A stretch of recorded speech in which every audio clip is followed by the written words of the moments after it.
கிறிஸ்துவுக்குள் மிக அன்பாக அழைக்கப்பட்டிருக்கிற சகோதர சகோதரிகளே, நம்மளுடைய பிதாவாகிய தேவனின் நாமத்தினாலும் கர்த்தராகிய இயேசு கிறிஸ்துவின் நாமத்தினாலும் கிருபையும் சமாதானமும் உண்டாவதாக என்ற வாழ்த்துக்களோடு இந்த ஒரு நாள் பாடத்துக்குள்ளாக கூட நம்ம கடந்து செல்வோம். பார்த்தீங்கன்னா வாய்ஸ் கொஞ்சம் இதுவா இருக்கு, அதனால கொஞ்சம் மன்னிக்கும்படி அன்போடு கேட்டுக்கொள்கிறோம். நம்ம எப்பயுமே எந்த ஒரு வசனத்தை ஆதாரமா வச்சு நம்ம எல்லா பாடமே பார்க்கிறோம் அப்படின்னா, சத்தியத்தையும் அறிவீர்கள், சத்தியம் உங்களை விடுதலையாக்கும் அப்படின்னு சொல்லிட்டு வரோம். வாரம் வாரம் நம்மளை என்ன பண்ணிட்டு இருக்குங்க, ஏதாவது ஒரு விஷயத்துல இருந்து நம்மளை விடுதலை ஆகிட்டே தான் இருக்கு. அதே போலதான் இன்னைக்கும் என்ன பண்ண போகுது அப்படின்னா, ஒரு விஷயத்துல இருந்து நம்மளுக்கு அந்த விடுதலை பண்ண போகுது அப்படின்னு சொல்லிட்டு பார்க்கிறோம். என்ன ஒரு பாடத்தோட தலைப்பு அப்படின்னு சொல்லிட்டு பார்த்தோம்னா, பரிமள தைலம் அப்படின்னு சொல்லிட்டு பார்க்கிறோம். இதை நம்ம நிறைய வாட்டி படிச்சிருக்கோம். ஒரு ஸ்திரீ என்ன பண்ணுவாங்க, ஆமா, ஒரு தைலத்தை எடுத்துட்டு வந்து என்ன பண்ணுவாங்கன்னா, இயேசு கிறிஸ்துவோட பாதத்துல அதை ஊத்துவாங்க அப்படின்னு சொல்லிட்டு நம்ம பார்க்கிறோம். இந்த ஒரு சம்பவத்துல என்ன இருக்கு அப்படின்னு சொல்லிட்டு பார்த்தோம்னா, நம்மளுக்கு நம்மளுடைய குணலட்சணத்தை வளர்த்து கொள்ளும் விதமாக நிறைய பாடங்கள் என்ன பண்ணப்பட்டிருக்குன்னா இந்த ஒரு சம்பவத்துல எழுதப்பட்டிருக்கு அப்படின்னு சொல்லிட்டு நம்ம பார்க்கிறோம். நிறைய கேரக்டர்ஸ் இதுல இன்வால்வ் ஆவாங்க. ஸோ ஒவ்வொரு கேரக்டர்டையும் இருந்து நம்மளுக்கு என்ன இருக்கும் அப்படின்னா ஒரு பாடம் அங்க இருக்கும் அப்படின்னு சொல்லிட்டு, அதுவும் முக்கியமா இந்த கடைசி காலத்துல வாழ்ந்து கொண்டு இருக்கும் நம்மளுக்கு இந்த ஒரு சம்பவத்துல இருந்து நிறைய பாடங்கள் இருக்கு அப்படின்னு சொல்லிட்டு நம்ம பார்க்கிறோம். இப்ப பாடத்துக்குள்ளாக நம்ம கடந்து செல்வோம். பாத்தீங்கன்னா நம்ம எதுக்கு வார வாரம் இங்க வரோம்? சண்டேயான சாயந்தரம் எதுக்கு நம்ம இங்க வரோம்? பைபிள் ஸ்டடி நடத்துறாங்க, பியா நடத்துறாங்க.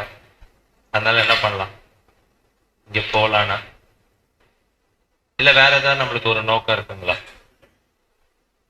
அப்படின்னா நம்ம எதுக்கு இங்க வரோம் அப்படின்னா, நம்மளுடைய ஆண்டவருடைய அந்த ஒரு பாதை சுவட நம்ம ஃபர்ஸ்ட் தெரிஞ்சுக்கிட்டோம் அப்படின்னா அதே பாதையில நம்மளும் என்ன பண்ணலாம், அங்க நடக்கலாம் அப்படின்னு சொல்லிட்டு பாக்குறோம். அதுக்குதான் நம்ம என்ன பண்றோம்னா இவ்வளவு முக்கியத்துவம் கொடுத்து நம்ம வாரம் வாரம் இங்கே கஷ்டப்பட்டு வரோம் அப்படின்னு சொல்லிட்டு பாக்குறோம். படிச்சிடலாம் பாருங்க. 1 பேதுரு 2ஆம் அதிகாரம் 21ஆம் வசனம். 1 பேதுரு 2ஆம் அதிகாரம் 21ஆம் வசனம்.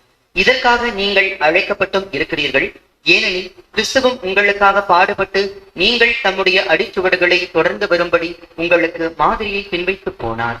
அப்படின்னா நம்மளுக்கு யாருங்க ரோல் மாடல்? மாதிரி யாரு? நம்மளுடைய ஆண்டவராகிய இயேசு கிறிஸ்து தான் நம்மளுக்கு ரோல் மாடல் அப்படின்னு சொல்லிட்டு பாக்குறோம். ஸோ அவருடைய பாத சுவட்டுல நம்ம அந்த ஃபுட் ஸ்டெப்ஸ்ல நம்ம நடந்தோம் அப்படின்னா அவர் எங்க போனாரோ நம்மளும் என்ன பண்ணலாம்னா அதே இடத்துக்கு அங்க போய் சேரலாம் அப்படின்னு சொல்லிட்டு பார்த்தோம். ஸோ அதை ஒரு பேஸா வச்சுக்கிட்டு இன்னைக்கு ஒரு பாடத்துக்குள்ள நம்ம போலாம். சம்பவத்தை வாசிக்கலாம். யோவான் 12ஆம் அதிகாரம் 1 வசனம். யோவான் 12ஆம் அதிகாரம் 1ஆம் வசனம். பஸ்கா பண்டிகை வர 6 நாளைக்கு முன்னே இயேசு தாம் மரணத்திலிருந்து எழுப்பின லாசரு இருந்த பெத்தானியாவுக்கு வந்தார். அப்போஸ்தலனாகிய யோவான் என்ன எழுதுறாரு அப்படின்னா, பஸ்கா பண்டிகை வர 6 நாளைக்கு முன்னே அவர் எங்க போறாருன்னா, ஆமா, பெத்தானியா போறாரு. அங்க லாசருடைய வீட்டுல அவர் என்ன பண்றாருன்னா அங்க தங்கி இருக்கிறாரு அப்படின்னு சொல்லிட்டு நம்ம பார்த்தோம். பஸ்கா பண்டிகையை குறிச்சு ஒரு 2-3 வாரத்துக்கு முன்னாடி பார்த்தோம். என்னைக்குங்க அது ஞாபகம் இருக்குங்களா? ஒரு சப்ஜெக்ட்ல பஸ்கா பண்டிகை குறிச்சு பார்த்தோம். ஈசாக்கின் திருமணம், கிறிஸ்துமஸ்னு ஒரு பாடம் பார்த்தோம். அதுல நம்மளுடைய கர்த்தருடைய மரண நாளை எப்படிதான் கண்டுபிடிச்சோம்? பஸ்கா ஆடி என்னைக்கு அடிக்கப்பட்டதோ அன்னைக்கே தான், அதே டைம்ல தான் யாரும் அடிக்கப்பட்டார்? நம்மளுடைய கர்த்தரும் அடிக்கப்பட்டார் 3 மணிக்கு அப்படின்லாம் பார்த்தோம். நீசான் மாசம், முதல் மாசம் பார்த்தோம். ஞாபகம் இருக்குங்களா? முதல் மாசம் என்ன பேருங்க? நீசான் மாசம் சொல்லிட்டு பார்க்கிறோம். எந்த தேதி அப்படின்னா 14ஆம் தேதி தான் என்ன பண்றாருன்னா நம்மளுடைய கர்த்தர் அங்க அடிக்கப்பட்டார். அதே போலதான் பழைய ஏற்பாட்டிலும் என்ன பண்ணப்பட்டதுன்னா அந்த ஒரு பஸ்கா ஆட்டுக்குட்டி நீசான் மாசம் 14ஆம் தேதி அங்க அடிக்கப்பட்டது அப்படின்னு சொல்லிட்டு பார்க்கிறோம். ஸோ அந்த பஸ்கா பண்டிகை வர்றதுக்கு 6 நாளைக்கு முன்னாடி தான் என்ன பண்றாங்க அப்படின்னா இயேசு கிறிஸ்து எங்க வர்றாரு அப்படின்னா பெத்தானிக்கு வராரு. அங்க வந்து எங்க தங்கி இருக்கிறாரு அப்படின்னா லாசருடைய வீட்டுல அங்க தங்குறாரு அப்படின்னு சொல்லிட்டு பாக்குறோம். அப்ப பெத்தானி அப்படின்ற இடம் எங்க இருந்தது அப்படின்னா ஜெருசலேம்ல இருந்து ரொம்ப கிட்டதான் இருந்திருக்கு. ஓகேங்களா? எப்பயுமே வந்து பாத்தீங்கன்னா இயேசு கிறிஸ்து அவருடைய ஊழியத்தை மோஸ்ட்லி அவர் கலீலியால தான் பண்ணிட்டு இருப்பாரு. அதை முடிச்சுட்டு ஜெருசலேம் வரணும் அப்படின்னா எதுதான் ரூட் அப்படின்னா பெத்தானி வழியா தான் வருவார். ஸோ பெத்தானி வழியா வரும்போது அங்க அவருடைய ஃப்ரெண்டு வீடு இருக்கும். யாருங்க? லாசருடைய வீடு இருக்கும். ஸோ அவர் எப்பயுமே ரெகுலராகவே என்ன பண்ணுவார்னா அங்கே வந்து தங்குவார். தங்கிட்டு தான் என்ன பண்ணுவார்னா ஜெருசலேம் போவார். ஸோ ஜெருசலேமுக்கும் பெத்தானிக்கும் எவ்வளோ டிஃப்ரென்ஸ் இருக்கலாம் அப்படின்னு சொன்னா ஒரு 3 கிலோமீட்டர் 4 கிலோமீட்டர் இருக்கலாம் அப்படின்னு சொல்லிட்டு நம்ம பார்க்கணும் அப்ராக்சிமேட்டா. ஸோ அங்கே வந்து அவருக்கு ஈஸியாக இருக்கும் ஜெருசலேம் போகிறதுக்கு அப்படின்னு சொல்லிட்டு பார்க்கணும். ஸோ அந்த மாதிரி வரும்போது அங்கே லாசர் வீட்டில் என்ன நடக்குது அப்படின்னா ஒரு விருந்து அங்கே ஏற்பாடு பண்ணப்பட்டிருக்கு அப்படின்னு சொல்லிட்டு நம்ம பார்க்குறோம். தொடர்ந்து படிக்கலாம் 2ஆம் வசனம். 2ஆம் வசனம். அங்கே அவருக்கு ராவிருந்து பண்ணினார்கள். மார்த்தாள் பணிவிடை செய்தாள். லாசருவும் அவருடனே கூட பந்தி இருந்தவர்களில் ஒருவனாயிருந்தான். ஆமா, அங்க அவருக்கு ராவிருந்து பண்றாங்க. மார்த்தாள் அப்படின்னு ஒரு புதுசா ஒரு கேரக்டர் உள்ள வராங்க. மார்த்தாள் என்ன பண்றாங்க? பணிவிடை செய்தாள் அப்படின்னு சொல்லிட்டு பாக்குறோம். லாசரும் அந்த ஒரு பந்தியில அங்க இருந்தாரு அப்படின்னு சொல்லிட்டு பாக்குறோம். அப்படின்னா இந்த ஒரு மார்த்தாள் அப்படின்றவங்க யாரு அப்படின்னா இந்த லாசருடைய சிஸ்டர். ஓகேங்களா? அவங்களும் அங்க இருக்காங்க. அவங்க பணிவிடை வேலையெல்லாம் செஞ்சுட்டே இருக்கிறாங்க அப்படின்னு சொல்லிட்டு பாக்குறோம். இப்படியே போயிட்டே இருக்கு. திடீர்னு அங்க ஒரு சம்பவம் அங்க நடக்குது அப்படின்னு சொல்லிட்டு பார்ப்போம். அந்த ஒரு சம்பவத்தை யாருமே எதிர்பார்க்கல. அப்போஸ்தலர்கள் எல்லாருமே கூட, நான் இப்ப இயேசு கிறிஸ்து வந்தாருன்னா இயேசு கிறிஸ்து மட்டும் வந்திருக்க மாட்டாரு. அவரோட அப்போஸ்தலர்கள் சீஷர்கள் எல்லாருமே வந்திருப்பாங்க. யாருமே எக்ஸ்பெக்ட் பண்ணாத ஒரு நேரத்துல ஒரு விஷயம் அங்க வந்து நடக்குது அப்படின்னு சொல்லிட்டு பார்க்கணும். படிச்சிடலாம். தொடர்ந்து 3ஆம் வசனம். 3ஆம் வசனம். அப்பொழுது மரியாள் விலையேற பெற்ற களங்கமில்லாத நளதம் என்னும் தைலத்தில் ஒரு ராத்தல் கொண்டு வந்து அதை இயேசுவின் பாதங்களில் பூசி தன் தலைமயிரால் அவருடைய பாதங்களை துடைத்தாள். அந்த வீடு முழுவதும் தைலத்தின் பரிமளத்தினால் நிறைந்தது. அப்ப இங்க ஒரு 3வது ஒரு கேரக்டர் வரான். லாசர் பார்த்தோம், மார்த்தாள் பார்த்தோம், இப்ப மரியாள் வரான்.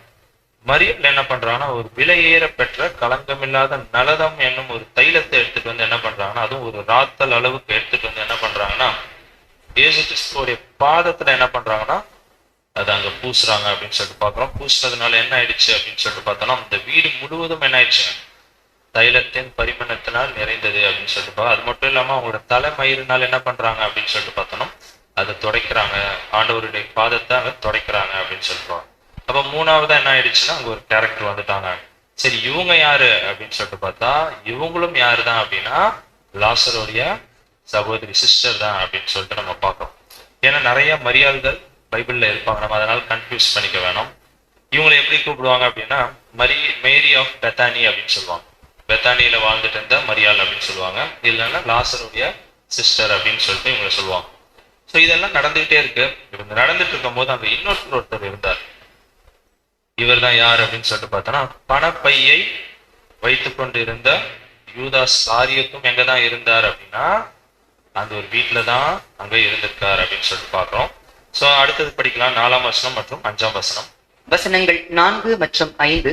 அப்பொழுது அவருடைய சீஷரில் ஒருவனும் அவரை காட்டிக் கொடுக்க போகிறவனுமாகிய சீமோனுடைய குமாரனான யூதாஸ் காரியோத்து இந்த தைலத்தை 300 பணத்துக்கு விற்று தரித்திரருக்கு கொடாமல் போனதென்ன என்றான். அப்ப அங்க என்ன பண்ணிருக்காங்க? பினான்சியர் வந்து இருக்கிறாரு. ஓகேங்களா? அவர் என்ன பண்றாருன்னா ஒரு ஐடியா கொடுக்கிறாரு. ஏங்க இது என்ன பண்ணிட்டீங்க? இப்படி உடைச்சு கீழே ஊத்திட்டீங்களே, இதை நீங்க என்ன பண்ணிருக்கலாம்? 300 பணத்துக்கு விற்று என்ன பண்ணிருக்கலாம் அப்படின்னா அங்க எவ்வளவு தரித்திரர் இருந்தாங்களே அவங்களுக்கு நீங்க என்ன பண்ணிருக்கலாம்? இதை கொடுத்திருக்கலாமே அப்படின்னு சொல்லிட்டு அங்க ஒரு ஐடியா கொடுக்குறாரு அப்படின்னு சொல்லிட்டு பாக்குறோம்.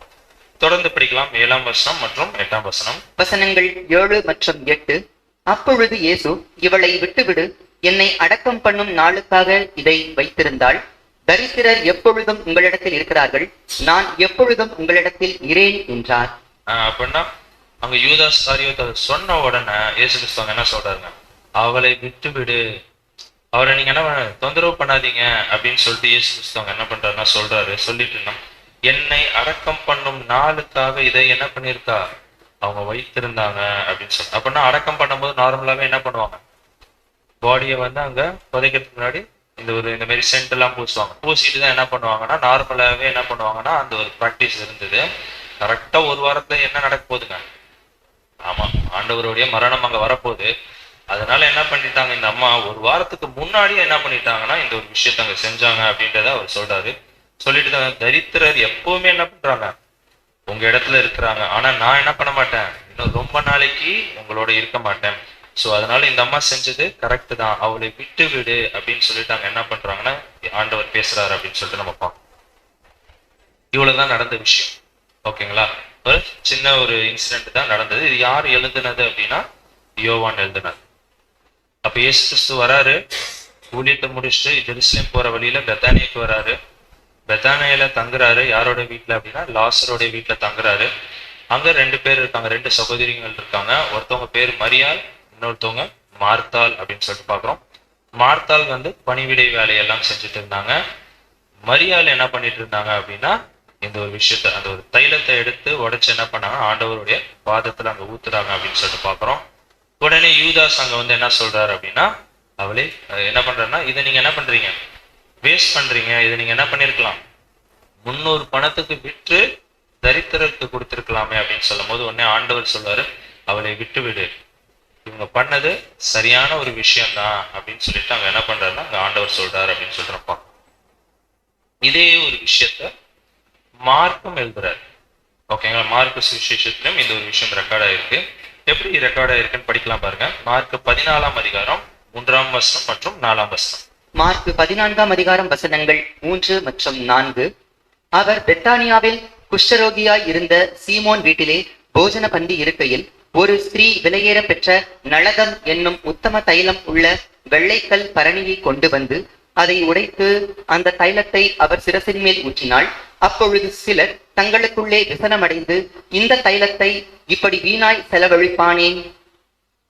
இங்க என்ன எழுதுறாருங்க மார்க்க, அவருடைய வியூல இருந்து எழுதுறாரு. என்ன சொல்றாருன்னா, பெத்தானியாக்கு தான் வந்தாரு, அதுல எந்த ஒரு மாற்றமும் கிடையாது. பெத்தானியாவுக்கு வந்து அங்க யாரோட வீட்டுல இருந்தாரு, குஷ்டரோகியா இருந்த சீமோன் வீட்டுக்கு அங்க வந்த மாதிரியும் அங்க அவர் போஜனம் பண்ண மாதிரியும் என்ன பண்ணிருக்காருன்னா மார்க் அங்க எழுதியிருக்கிறாரு அப்படின்னு சொல்லிட்டு பாக்குறோம்.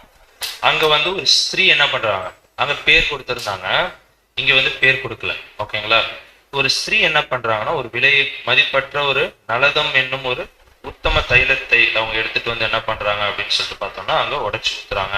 இது எங்க ஊத்துறாங்க, சிரசின் மேல்.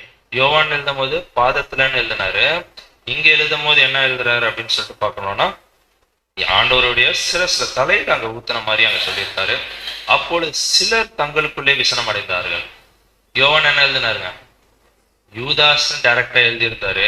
மார்க் எழுதும் போது என்னன்னா சிலர் அப்படின்னு சொல்றாங்க. அப்பனா யூதாஸோட சேர்ந்து என்ன பண்ணிருக்கிறாங்க, நிறைய பேர் இந்த ஒரு விஷயத்த அங்க முறுமுறுத்து இருக்கிறாங்க அப்படின்னு சொல்லிட்டு நம்ம பாக்குறோம். இந்த தைரியத்தை இப்படி வீணாய் செலவழிப்பானே அப்படின்னு சொல்லிட்டு அங்க சொல்றாரு.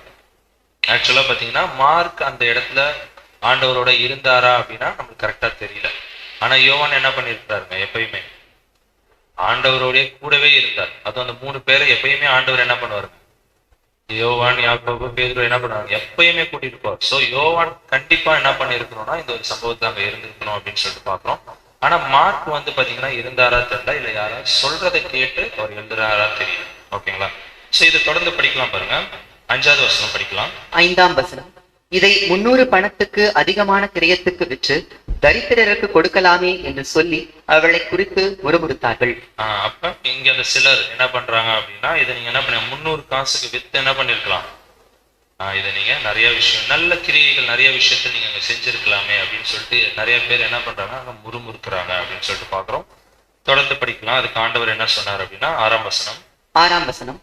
இயேசு அவர்களை நோக்கி, அவளை விட்டு விடுங்கள், ஏன் அவளை தொந்தரவு படுத்துகிறீர்கள், என்னிடத்தில் நற்கிரியை செய்திருக்கிறாள். ஆமா, இங்க ஆண்டவர் என்ன சொல்றாருன்னா அவளை அதே மாதிரி சொல்ற, விட்டு விடுங்கள், அவளை என்ன பண்ணாதீங்க, தொந்தரவு செய்யாதீங்க. அவங்க செஞ்சது என்ன ஒரு விஷயம் அப்படின்னா நற்கிரியையை செய்திருக்கிறாள். Good deeds. ஓகே, நல்ல விஷயத்த அவங்க என்ன பண்ணிருக்கிறாங்க அப்படின்னா அங்க செஞ்சிருக்காங்க. அப்படின்னா ஆண்டவருடைய பார்வையில அது எப்படி தெரியுதுன்னா ரொம்ப அருமையான ஒரு விஷயமா தெரியுது, ஒரு நல்ல விஷயமாக அங்க தெரியுது. எது அப்படின்னா இந்த மரியாள் செஞ்ச அந்த ஒரு விஷயம். ஆனா இது மத்தவங்களுடைய பார்வையில எப்படி தெரிஞ்சுதுங்க, ஆமா அது நெகட்டிவா ஒரு தப்பான ஒரு விஷயமா அங்க தெரியும். அப்படின்னா 2 பேரோட ரைட்டிங்ஸ்லயே வந்து பாத்தீங்கன்னா அது ஒரு டிஃபரன்ஸ் இருக்கு அப்படின்னு சொல்லிட்டு நம்ம பாக்குறோம். அதுவும் எப்படி நம்ம கண்டுபிடிக்கலாம் பாருங்க. இப்ப யோவான், மார்க் 2 பேருமே இதை குறிச்சு எழுதியிருக்காங்க. யோவான் வந்து லாசரின் வீடுன்னு எழுதிட்டாரு. மார்க் என்ன எழுதினார்னா குஷ்டரோகியா இருந்த சீமோனுடைய வீடு அப்படின்னு சொல்லிட்டு பார்ப்போம். அப்ப இந்த குஷ்டரோகியா இருந்த சீமோன் யாரு அப்படின்னு சொல்லிட்டு பார்த்தோம்னா லாசருடைய அப்பா அப்படின்னு சொல்லிட்டு நம்ம பார்க்கணும். ஓகேங்களா, சோ மார்க் எழுதும் போது என்னன்னா அவங்க அப்பாவோட பேரை சொல்லி அவங்க எழுதுறாரு. அப்பா பேரை சொன்னாலும் பையன் பேரை சொன்னாலும் வீடு யாருதுதான், அவங்க ஃபேமிலி இதுதான். ஓகேங்களா, சோ அதனால மார்க் எழுதும் போது எப்படி எழுதுறாரு அப்படின்னா அவங்க அப்பாவோட பேரை சொல்லி அங்க எழுதுறாரு.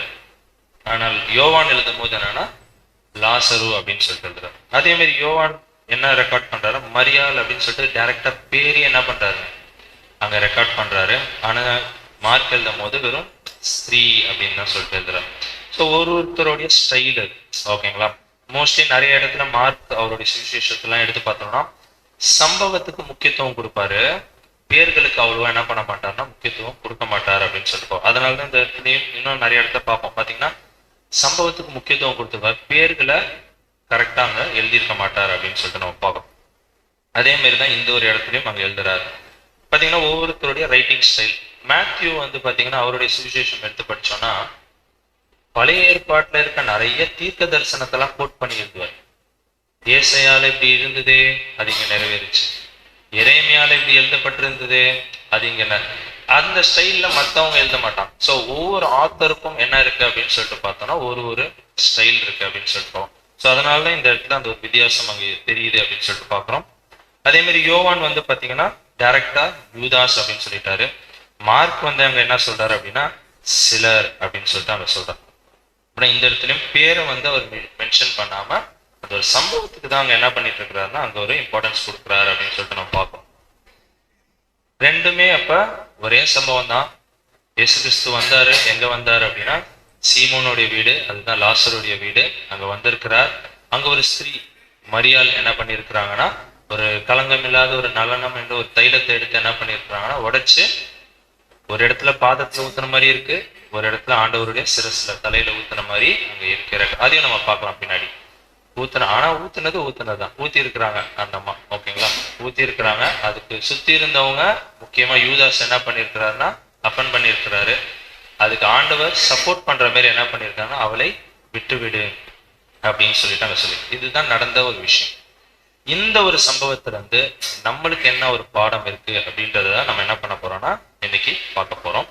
படிச்சிடலாம் தொடர்ந்து. மார்க் 14ஆம் அதிகாரம் 9ஆம் வசனம். 9ஆம் வசனம்.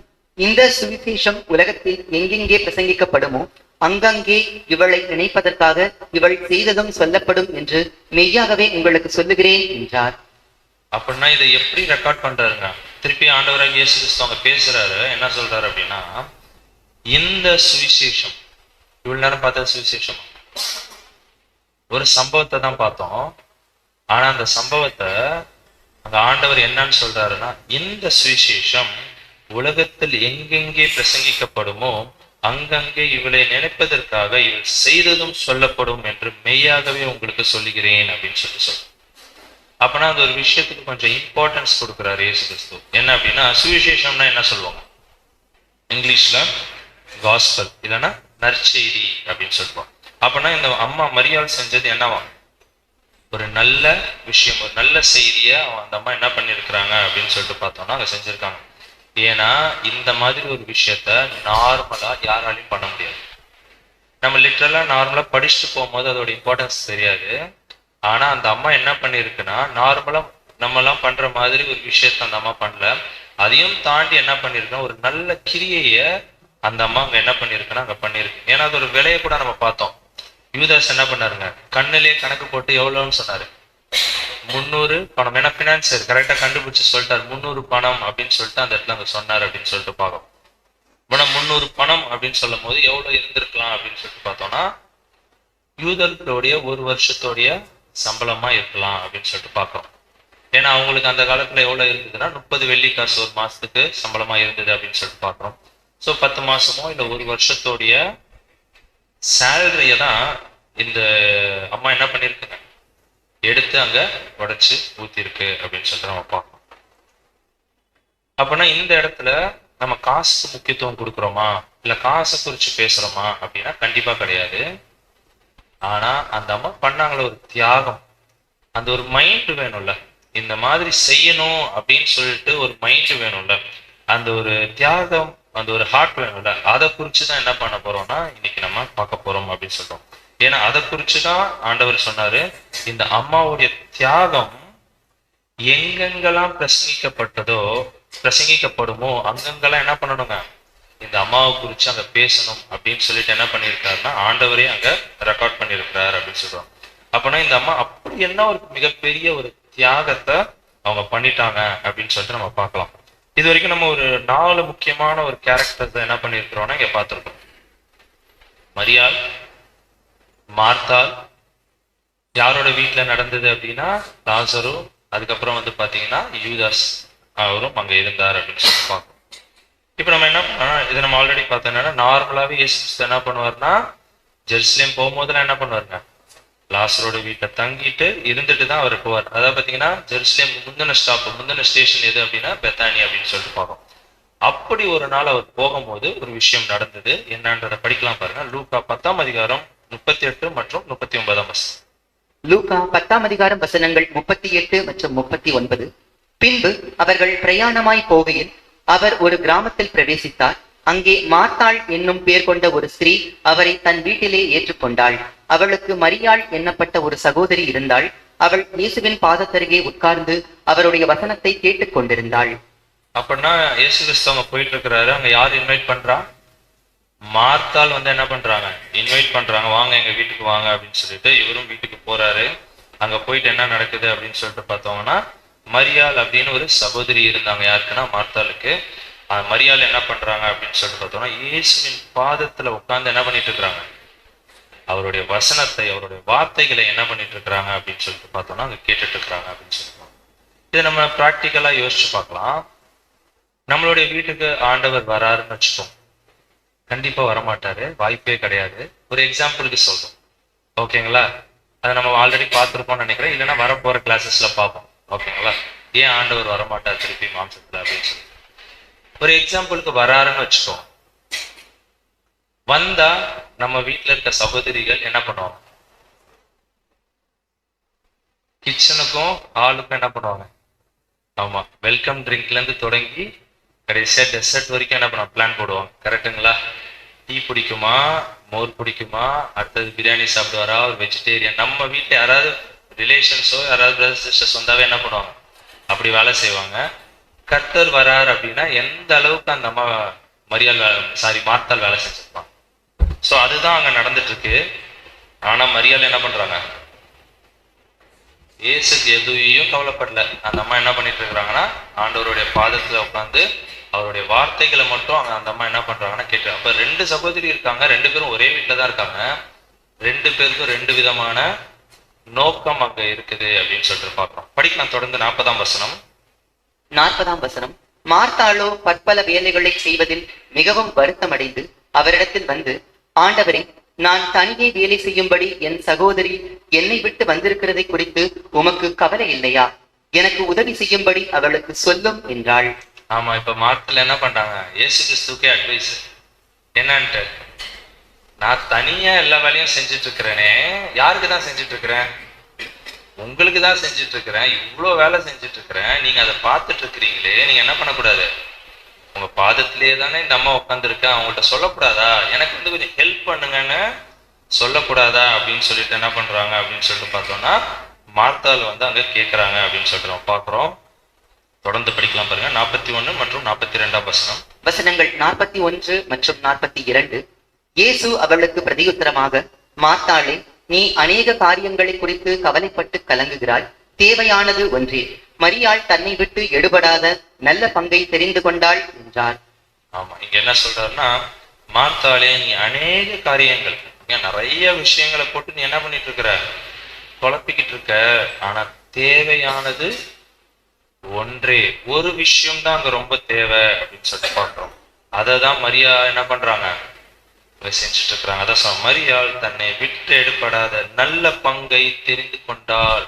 எது ஒரு நல்ல விஷயம் அப்படின்றது தெரிஞ்சுக்கிட்டு அந்த அம்மா மரியாள் என்ன பண்றாங்கன்னா அதை செஞ்சுட்டு இருக்கிறாங்க. ஆனா நீ என்ன பண்ணிட்டு இருக்கிற மார்த்தாள், தேவையில்லாத பல பல வேலைகளை செஞ்சுக்கிட்டு உன்னோட நேரத்தை அங்க வேஸ்ட் பண்ணிட்டு இருக்கிற அப்படின்னு சொல்லிட்டு அங்க சொல்றேன். அப்படின்னா இந்த இடத்துல ஆண்டவர் ஒரு விஷயம் ஸ்ட்ரிக்டா சொல்றாருன்னா, தேவையானது ஒன்றுதான் அப்படின்னு சொல்லிட்டு சொல்றாரு. இயேசு கிறிஸ்துவிட்ட போயிட்டு தேவையான அந்த ஒரு விஷயம் எது அப்படின்னு சொல்லிட்டு நம்ம கேட்டோம்னா என்ன சொல்வார் அப்படின்னா, யோவான் 4ஆம் அதிகாரம் 34ஆம் வசனத்துல இருக்கு. என்னன்னா, நான் என்னை அனுப்பினவருடைய சித்தத்தின்படி செய்து அவருடைய கிரியையை முடிப்பதே என்னுடைய போஜனமா இருக்குது. அப்படின்னா அவங்க அப்பாவோடைய வேலையை செய்யறதுதான் என்னன்னு சொல்லிட்டாருங்க, என்னுடைய போஜனம். அப்படின்னா அவருடைய சித்தத்தின்படி வாழ்றதுதான் என்னுடைய வேலை அப்படின்னு சொல்லிட்டு அந்த ஒரு விஷயத்த தான் அவர் என்ன பண்ணிட்டு இருக்கிறாருன்னா அவர் செஞ்சுட்டு இருக்கிறாரு. அதை இந்த அம்மா கண்டுபிடிச்சிருச்சு. யாருங்க? மரியாளும் கண்டுபிடிச்சிட்டு அந்த ஒரு விஷயத்த கரெக்டா அங்க செஞ்சுட்டு இருக்கிறாங்க அப்படின்னு சொல்லிட்டு பார்ப்போம். அப்படின்னா ஒரு 4 கேரக்டர் பார்த்தோம். லாசரு அவர் வீட்டில தான் நடந்துட்டு இருக்கு. மரியாள் இருக்காங்க. இவங்களுக்காக தான் இந்த சப்ஜெக்ட். ஏன்னா இவங்க அன்னைக்கு அது உடைச்சு ஊத்தலைன்னா 2000 வருஷம் கழிச்சு என்ன பண்ண தேவையில்லை. நம்ம ஏறக்குறைய 2000 வருஷம் கழிச்சு இந்த ஒரு விஷயத்த நம்ம பார்க்க தேவையில்லை. ஏன்னா அந்த மாதிரி ஒரு விஷயத்த அந்த அம்மா என்ன பண்ணிருக்குன்னா அங்க செஞ்சிருக்கிறாங்க அப்படின்னு சொல்லிட்டு பாக்குறோம். அடுத்தது யாரு அப்படின்னா யூதாஸ். ஓகேங்களா? இவர் வந்து என்ன பண்ணிட்டு இருந்தாரு அப்படின்னா, ஆமா, ஏன் காசு இப்படி வேஸ்ட் பண்றீங்க அப்படின்னு சொல்லிட்டு இயேசு கிறிஸ்துவுக்கு நல்லதா தெரிஞ்ச ஒரு விஷயம் இவருக்கு எப்படி தெரியுதுங்க? நெகட்டிவா ஒரு தப்பான ஒரு விஷயமா இவருக்கு தெரியுது அப்படின்னு சொல்லிட்டு நம்ம பாக்குறோம். அப்புறம் யாரு அப்படின்னா மார்த்தாள். இவங்க எப்படி இருந்தாங்க அப்படின்னா கேர்லெஸ். எதுல கேர்லெஸ் அப்படின்னு சொல்லிட்டு பார்த்தோம்னா, இயேசு கிறிஸ்து வந்திருக்காரு வீட்டுக்கு, அவர் பேசிட்டு இருக்கிறாரு அப்படின்னு சொல்லும் போது அவருடைய வார்த்தைகளை இல்ல அவருடைய வசனங்களை கேட்காம என்ன பண்ணிட்டு இருக்கிறாங்க அப்படின்னா ரொம்ப கேர்லெஸ்ஸா இருக்கிறாங்க. உலக பிரகாரமான விஷயத்த என்ன பண்ணிட்டு இருக்கிறாங்க, அவங்களுடைய நோக்கம் அங்க இருந்தது அப்படின்னு சொல்லிட்டு நம்ம பார்க்கணும். இப்ப இந்த 4 பேரு, இந்த 4 கேரக்டர்ஸை வச்சுதான் நம்மளுக்கு என்ன ஒரு பாடம் அப்படின்னு சொல்லிட்டு நம்ம பார்க்க போறோம். அதுக்கு முன்னாடி ஒரு கேள்வி, உங்களுக்கு இந்த 4 கேரக்டர்ல எந்த கேரக்டரா இருக்கணும்னு நீங்க ஆசைப்படுறீங்க? யாரும் யூதாஸ் கண்டிப்பா கிடையாது, கரெக்டுங்களா? ஆமா. லாசரும் தெரியல, ஏன்னா அவருடைய வீட்டுல இடம் கொடுத்துருக்கிறாரு. ஓகேங்களா? மார்த்தால எவ்வளவு நல்ல விஷயம் செஞ்சிருக்காங்க ஆண்டவருக்கு, ஆனா அதையும் தாண்டி யாரா இருக்கணும் தான் நம்ம எல்லாருமே ஆசைப்படுவோம். மரியாதை அங்க இருக்கணும் அப்படின்னு சொல்லிட்டு தான் நம்ம ஆசைப்படுவோம். ஸோ ஃபர்ஸ்ட் மரியாதை குறிச்சு நம்ம பார்த்துடலாம். ஓகேங்களா? இந்த அம்மா என்ன கண்டுபிடிச்சாங்க அப்படின்னா, நம்மளுடைய கர்த்தருக்கு என்ன பிடிக்கும் ஃபர்ஸ்ட் அப்படின்ற விஷயத்த இந்த மரியாதை என்ன பண்ணாங்கன்னா அங்க கண்டுபிடிச்சாங்க. ஓகேங்களா? அதுதான் அங்க மார்த்தாள் மிஸ் பண்ணாங்க. ஏன்னா இவங்க பண்ண ஒரு விஷயம் மற்றவங்களுடைய பார்வையில அது தப்பா தெரிஞ்சது, ஆனா ஆண்டவருடைய பார்வையில அது எப்படி இருந்தது? நல்ல கிரியை செய்தால் அப்படின்னு ஆண்டவரே என்ன பண்றாருன்னா அங்க சர்டிபிகேட் கொடுக்குறாரு. ஸோ அப்ப ஆண்டவருக்கு என்ன பிடிக்கும் தெரிஞ்சுக்கிட்டு அந்த ஒரு விஷயத்த யார் பண்ணாங்க அப்படின்னு சொல்லிட்டு பார்த்தோம்னா மரியாள் அங்க பண்ணாங்க. விலை மதிப்பே இல்லாத ஒரு விஷயத்த அங்க செஞ்சிருக்கிறாங்க அப்படின்னு சொல்லிட்டு நம்ம பார்க்கணும். அப்படி என்ன இருக்கு இந்த ஒரு பரிமள தைலத்துல? ஏன்னா அவ்வளவுதான் ரெக்கார்ட் ஆயிருக்கு நமக்கு பைபிள்ல, கரெக்டுங்களா? பரிமள தைலத்தை எவ்வளவு எடுத்தாங்க? ஒரு ராத்தல் அளவு எடுத்தாங்க, கரெக்டுங்களா? எடுத்து அப்படியே உடைச்சு ஊத்திட்டாங்க, அவ்வளவுதான். அப்படி என்ன அதுல இருக்கு அப்படின்னு சொல்லிட்டு பார்த்தோம்னா, ஒரு விஷயம் தெரிஞ்சது, ரொம்ப காஸ்ட்லியான ஒரு சென்டா இருந்திருக்கும் அந்த காலத்துல. அப்படின்னா இந்த ஒரு பரிமள தைலம் எப்படி செய்வாங்க அப்படின்னு சொல்லிட்டு பார்த்தோம்னா, ரோஜா பூக்கள் இருக்குல்ல, அதை என்ன பண்ணுவாங்கன்னா கசக்கி புளிவாங்க. அதை புளிஞ்சுதான் எதை எடுப்பாங்க அப்படின்னு சொல்லிட்டு பார்த்தோம்னா இந்த பர்ஃப்யூம், இந்த ஒரு பரிமள தைலத்தை அங்க எடுப்பாங்க அப்படின்னு சொல்லிட்டு பார்த்தோம். அப்படின்னா எவ்வளவு அவங்க புளிஞ்சு எடுத்தாங்க அப்படின்னா ஒரு ராத்தல். இதுதான் அவங்க ஊத்துனது, கரெக்டுங்களா? பாதத்துல உடைச்சு ஊத்துனது ஒரு ராத்தல் அப்படின்னு சொல்லிட்டு பார்க்கறோம். நம்மளுக்கு புரியுற மாதிரி சொல்லணும் அப்படின்னா ஒரு ராத்தல் இஸ் ஈக்குவல் டு எவ்வளவு அப்படின்னா 12 அவுன்ஸ் அப்படின்னு சொல்லிட்டு பார்க்கறோம். இன்னும் கொஞ்சம் புரியுற மாதிரி சொல்லணும்னா ஃபர்ஸ்ட் 1 அவுன்ஸ் எவ்வளோ அப்படின்னு நம்ம கண்டுபிடிச்சிட்டோம்னா 12 அவுன்ஸ் நம்ம என்ன பண்ணிடலாம்னா கால்குலேட் பண்ணிடலாம். நீங்க எல்லாம் கூகுள்லேயே கூட போட்டு பார்க்கலாம். 1 அவுன்ஸ் எவ்வளோ அப்படின்னு சொல்லிட்டு பார்த்தா அப்ராக்சிமேட்டா 30 ml வருது. ஓகேங்களா? 30 அப்ராக்சிமேட்டா ஒரு 30 ml வருது அப்படின்னு சொல்லிட்டு பார்க்கலாம். இந்த 30 ml 1 அவுன்ஸ் தேவையான அந்த பரிமள தைலத்தை உருவாக்கணும் அப்படின்னா எத்தனை ரோஜாக்கள் கசக்கப்படணும், புளியப்படணும் அப்படின்னு சொல்லிட்டு பார்த்தோம்னா 4000 ரோஜாக்கள் என்ன பண்ணணுங்க அங்க புளிஞ்சாதான் அந்த 1 அவுன்ஸ் ஏறக்குறைய ஒரு 30 ml என்ன கிடைக்குங்க, அந்த பரிமள தைலம் அங்க கிடைக்கும். யாரும் தயவு செய்து நம்ம ஊர்ல விளையிற ரோஜாவை மைண்ட்ல எடுத்துட்டு வராது. நம்ம ஊர்ல ரோஜா எந்த சைஸ் தான், ஓகேங்களா? இது வந்து இஸ்ரேலையும் அது சுத்தி இருந்த தேசம் லெபனான், சீதோன், இந்த மாதிரி தேசத்துல நல்லா வளர்ந்த ரோஜாக்கள், ரொம்ப காஸ்ட்லியான ரோஜாக்களா இருக்கும். ஓகேங்களா? அதை எடுத்துதான் என்ன பண்ணுவாங்கன்னா இந்த ஒரு தைலத்தை செய்வாங்க. இது மோஸ்ட்லி யார் தான் யூஸ் பண்ணுவாங்கன்னா ராஜாக்கள் யூஸ் பண்ணுவாங்க, மிக பணக்காரர்கள் யூஸ் பண்ணுவாங்க, இல்ல பெரிய பெரிய பொசிஷன்ஸ்ல இருக்கவங்க தான். ஏன்னா இப்ப காஸ்ட்லி சென்ட் யார் தான் வச்சிருப்பாங்க. ஸோ அந்த மாதிரி ஆட்கள் தான் வச்சுட்டு இருப்பாங்க அப்படின்னு சொல்லிட்டு பாக்குறோம். அவங்களுக்காக தயாரிக்கப்படுற ஒரு விஷயம் தான் இது. இப்ப நம்ம 12 அவுன்ஸ் எவ்வளவு அப்படின்னு சொன்னா நீங்க அழகா கணக்கு போட்டு சொல்லிடலாம். எவ்வளவுங்க? ஒரு ounce 4000 ரோஜாக்கள் தேவைப்பட்டுச்சுன்னா 12 ounce வரணும்னா எத்தனை ரோஜாக்கள் வேணுங்க? ஆமா, 48,000 ரோஜாக்கள் தேவைப்படுது. எதுக்கு அப்படின்னா ஒரு ராத்தல் பரிமள தைலத்துக்கு எத்தனை தேவைப்படுது அப்படின்னா 48,000 ரோஜாக்கள் கசக்கி புளியணும் அப்படின்னு சொல்லிட்டு நம்ம பார்ப்போம். ஓகேங்களா? ஸோ இதை தான் அந்த அம்மா என்ன பண்ணிடுச்சுன்னா எடுத்துட்டு வந்து யாரோட பாதத்துல ஊத்திட்டாங்க அப்படின்னா ஆண்டவருடைய பாதத்துல அங்க ஊத்துனாங்க அப்படின்னு சொல்லிட்டு. இப்ப இந்த 48,000 ரோஜாக்களுடைய விலை எவ்வளவு இருந்திருக்கலாம்? சரி, நம்ம ஊர் கணக்குக்கே வரும். நம்ம ஊர்ல இன்னைக்கு கரண்ட் ரேட் என்ன? ஒரு ரோஜா சின்னதா தான் இருக்கும்.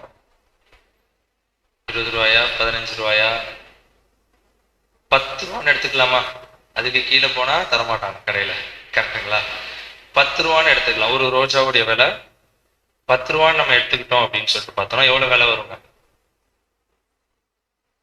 ஆமா, 4,80,000 ரூபாய் வரும்.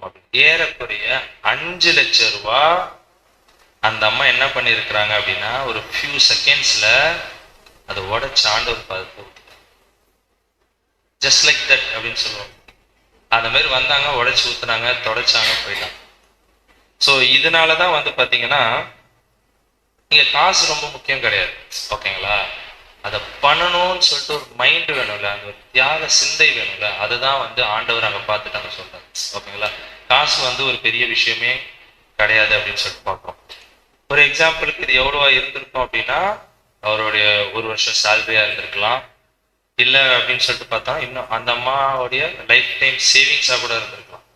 ஓகே, அவ்வளோத்தையும் என்ன பண்ணியிருக்கிறாங்க அப்படின்னு சொல்லிட்டு வந்து பார்க்குறோம்னா அங்கே உடச்சி ஊற்றிருக்கிறாங்க. அந்த ஒரு ரூம் ஃபுல்லாவே என்ன ஆயிடுச்சுன்னா அந்த ஒரு நறுமணத்தினால நிரம்பிச்சு அப்படின்னு சொல்லிட்டு பார்க்குறோம். ஆனா ஆண்டவருடைய பார்வையிலேருந்து எப்படி இருந்திருக்கும் அப்படின்னு சொல்லிட்டுனா அந்த ஒரு ஸ்மெல்லோ அந்த பெர்ஃப்யூமோ அது பெரிய விஷயமா தெரிஞ்சிருக்காது. என்ன ஆண்டவர் அங்க பார்த்திருப்பாரு அப்படின்னு சொல்லிட்டு பார்த்தோம்னா மரியாளுடைய அந்த ஒரு இருதயம், அவங்க பண்ணாங்களா அந்த ஒரு விஷயம், அதுதான் ஆண்டவருக்கு அங்க என்னவா தெரிஞ்சிருக்கும் அப்படின்னு சொல்லிட்டு பார்த்தோம்னா மிகப்பெரிய ஒரு சுகந்த வாசனையாக அங்க தெரிஞ்சிருக்கும். அந்த ஒரு பெர்ஃப்யூம் ஸ்மெல்லோட மரியாள் செஞ்ச அந்த ஒரு தியாகம் இருக்குங்களா, அது வந்து எப்படி தெரிஞ்சிருக்கும் அப்படின்னா ஒரு சுகந்த வாசனையாக இயேசு கிறிஸ்துவுக்கு அங்க தெரிஞ்சிருக்கும் அப்படின்னு சொல்லிட்டு பார்க்கணும். தொடர்ந்து படிக்கலாம் பாருங்க. மார்க் 14ஆம் அதிகாரம் 8ஆம் வசனம். மார்க்கு 14ஆம் அதிகாரம் 8ஆம் வசனம். இவள் தன்னால் இயன்றதை செய்தாள்.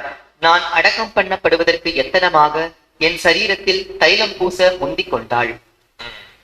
அப்படின்னா சொல்ற இவள் என்ன பண்ணிருக்கிறாங்க, தன்னை இயன்றதை செய்த, அவங்களால என்ன முடியுமோ அதை என்ன பண்ணிட்டாங்க, அவங்க இறங்கி வந்து அங்க செஞ்சுட்டாங்க. நான் அடக்கம் பண்ணுவதற்கு எத்தனமாக ஒரு மாடலா என்ன பண்ணிட்டாங்க அப்படின்னா என் சரீரத்தில் தைலத்தை பூசுறதுக்கு முந்திக் கொண்டாள் அப்படின்னு சொல்றாங்க. ஏன் முந்திக் கொண்டாள் அப்படின்னா இன்னும் ஒரு வாரத்துல என்ன நடக்க போகுதுங்க? ஆமா, ஆண்டவருடைய மரணம் வரப்போகுது. அப்ப என்ன பண்ணுவாங்கன்னா நிறைய பேர் வந்து என்ன பண்ணுவாங்க, தைலம் பூசுவாங்க. ஆனா அதுக்கு முன்னாடியே இந்த அம்மா என்ன பண்ணிருச்சு அப்படின்னா ஆண்டவருடைய சரீரத்துல அந்த ஒரு தைலத்தை அங்க ஊத்திட்டாங்க அப்படின்னு சொல்லிட்டு நம்ம பாக்குறோம். அப்ப இது எதோட மேட்ச் பண்ணலாம் அப்படின்னு சொல்லிட்டு பார்த்தோம்னா மரியாள் அவங்களால இயன்றதை என்ன பண்ணாங்க அங்க செஞ்சாங்க. அது இயேசு கிறிஸ்துவோட பார்வையில சுகந்த வாசனையாக அங்க தெரிஞ்சது அப்படின்னு சொல்லிட்டு பாக்குறோம். கரெக்டா ஒரு வாரம் கழிச்சு ஆண்டவர் இதே மாதிரி ஒரு விஷயத்த செய்ய போறாரு. அவர் என்ன பண்ண போறாருன்னா ஒரு சுகந்த வாசனையாக அவங்க அப்பாவுக்கு பிதாவாகிய தேவனுக்கு என்ன பண்ண போறாங்க, அவங்களுடைய ஜீவனையே நம்மளுடைய ஆண்டவர் அங்க கொடுக்க போறாரு அப்படின்னு சொல்லிட்டு நம்ம பார்ப்போம். படிச்சிடலாம் பாருங்க. எபேசியர் 5ஆம் அதிகாரம் 2ஆம் வசனம். எபேசியர் 5ஆம் அதிகாரம் 2ஆம் வசனம். கிறிஸ்து நமக்காக தம்மை தேவனுக்கு சுகந்த வாசனையான காணிக்கையாகவும் பலியாகவும் ஒப்பு கொடுத்து நம்மில் அன்பு கூர்ந்தது போல நீங்களும் அன்பிலே நடந்து கொள்ளுங்கள். அப்படின்னா நம்மளுடைய ஆண்டவர் என்ன பண்ணிருக்காரு, தேவனுக்கு சுகந்த வாசனையான ஒரு காணிக்கையாக என்ன பண்ணிருக்காங்க, அவரையே என்ன பண்ணிருக்காங்க ஜீவ பலியாக அங்க ஒப்பு கொடுத்தாங்க அப்படின்னு சொல்லிட்டு நம்ம பார்ப்போம். அப்படின்னா அந்த அம்மா செய்யும் போது அந்த ஒரு ரூம் ஃபுல்லா என்னாச்சுங்க, ஒரு நறுமணம் வந்துச்சு. ஓகேங்களா? இப்ப நம்மளுடைய ஆண்டவர் இதை உடைச்சு ஊத்தும் போது அவருடைய ஜீவனையே கொடுக்கும் போது எப்படி இருந்தது, இந்த உலகம் முழுவதுக்கும் என்ன கிடைச்சது அப்படின்னா அந்த ஒரு வாசனை கிடைச்சது அப்படின்னு சொல்லிட்டு அது பிதாவுடைய பார்வையில் எப்படி இருந்தா சுகந்த வாசனையான ஒரு பலியாக அங்க இருந்தது அப்படின்னு சொல்லிட்டு நம்ம பாக்குறோம். இந்த ஒரு பலியை இயேசு கிறிஸ்துவோடைய பலியை வேற எதுக்காவது நம்மளால கம்பேர் பண்ண முடியுங்களா? எந்த எந்த ஒரு விஷயத்துக்குமே நம்மளால என்ன பண்ண முடியாதுன்னா அங்க கம்பேரே பண்ண முடியாது. அந்த அளவுக்கு அவர் என்ன பண்ணியிருக்கிறாருன்னா அவரையே என்ன பண்ணியிருக்கிறாருன்னா அங்க உடைச்சு அங்க ஊத்தி இருக்கிறார் அப்படின்னு சொல்லுவோம். யாருக்காகனா நம்மளுக்காக தான் அவர் என்ன பண்ணியிருக்கிறாரு, அந்த ஒரு விஷயத்த அங்க செஞ்சிருக்கிறார். அது தேவனுடைய பார்வையில ரொம்ப ஒரு காஸ்ட்லியான ஒரு சென்ட் போல எப்படி ரொம்ப நறுமணத்தோட தேவன் அங்க அதை ஏற்றுக்கொண்டார் அப்படின்னு சொல்லிட்டு நம்ம பார்க்கணும். இப்ப இந்த அம்மாட்ட வந்துடுவோம். இந்த அம்மா என்ன பண்ண, ஏறக்குறைய 5 லட்சம் ரூபாய் என்ன பண்ணிட்டாங்க, எடுத்து ஊத்திட்டாங்க. கரெக்டுங்களா? அதை படிக்கலாம் பாருங்க. மார்க் 14ஆம் அதிகாரம் 9ஆம் வசனம். மார்க் 14ஆம் அதிகாரம் 9ஆம் வசனம். இந்த சுவிசேஷம் உலகத்தில் எங்கெங்கே பிரசங்கிக்கப்படுமோ அங்கங்கே இவளை நினைப்பதற்காக இவள் செய்ததும் சொல்லப்படும் என்று மெய்யாகவே உங்களுக்கு சொல்லுகிறேன் என்றார். அப்படின்னா இதை என்னன்னு சொல்றாருன்னா சுவிசேஷம்னு சொல்றாரு. இந்த ஒரு சுவிசேஷம் என்ன ஆச்சு அப்படின்னு சொல்லிட்டு பார்த்தோம்னா, எங்கெங்கே பிரசங்கிக்கப்படுமோ அங்கெல்லாம் இவளை குறிச்சு என்ன பண்ணுவாங்க, பிரசங்கிக்கப்படும் அப்படின்னு சொல்லிட்டு பார்க்கிறோம். ஏன் இன்னைக்கு வரைக்கும் நம்ம அதை பத்தி பேசிட்டு இருக்கிறோம்? அவங்களுடைய தியாகம். கரெக்டுங்களா? ஆண்டவருக்குன்னு அவங்க பண்ண அந்த ஒரு தியாகத்தினாலதான் என்ன பண்ணிட்டு இருக்கிறோம்னா இன்னைக்கு வரைக்கும் அதை குறிச்சு நம்ம பேசிட்டு இருக்கிறோம். இப்ப நம்மள்ட்ட வந்தோம் அப்படின்னா ஃபியூச்சர்ல நம்மளை குறிச்சு யாராவது பேசணும் அப்படின்னா நம்ம என்ன பண்ணணும், நம்மளுடைய வாழ்க்கையை அவங்க எப்படி படிக்கணும், ஒரு சுவிசேஷமா அவங்க படிக்கணும் அப்படின்னா நம்ம எப்படி இருக்கணும்? ஆமா, அதுக்குதான் அவர் கம்பேர் பண்றாரு. எப்படி அவங்க ஒரு மிகப்பெரிய ஒரு சாக்ரிஃபைஸ், இது காசுன்றதே கிடையாது, காசு ஒரு பெரிய விஷயமே கிடையாது. அந்த ஒரு மனசு இருக்குல்ல, தேவனுக்காக செய்யணும், அந்த ஒரு தியாகம் இருக்குங்களா, அதை குறிச்சு தாங்க பேசிட்டு இருக்கிறாரு. அதான் சொல்றேன், இந்த மாதிரி ஒரு மிகப்பெரிய ஒரு தியாகத்தை நம்ம என்ன பண்ணணும் அப்படின்னா நம்மளுடைய வாழ்நாள்லயே நம்ம செய்தவர்களாக அங்க இருக்கணும் அப்படின்னு சொல்லிட்டு பாக்குறோம். படிக்கலாம் பாருங்க. அதே எபேசியர் 5ஆம் அதிகாரம் 2ஆம் வசனம். எபேசியர் 5ஆம் அதிகாரம் 2ஆம் வசனம். கிறிஸ்து நமக்காக தம்மை தேவனுக்கு சுகந்த வாசனையான காணிக்கையாகவும் பலியாகவும் ஒப்பு கொடுத்து நம்மில் அன்பு கூர்ந்தது போல நீங்களும் அன்பிலே நடந்து கொள்ளுங்கள்.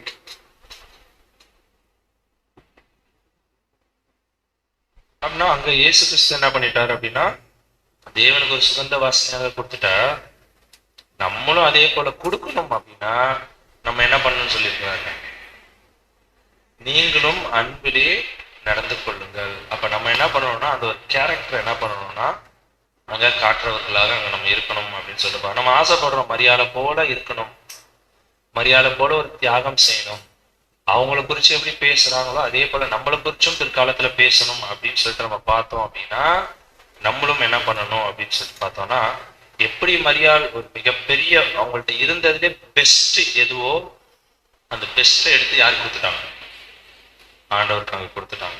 ஓகேங்களா?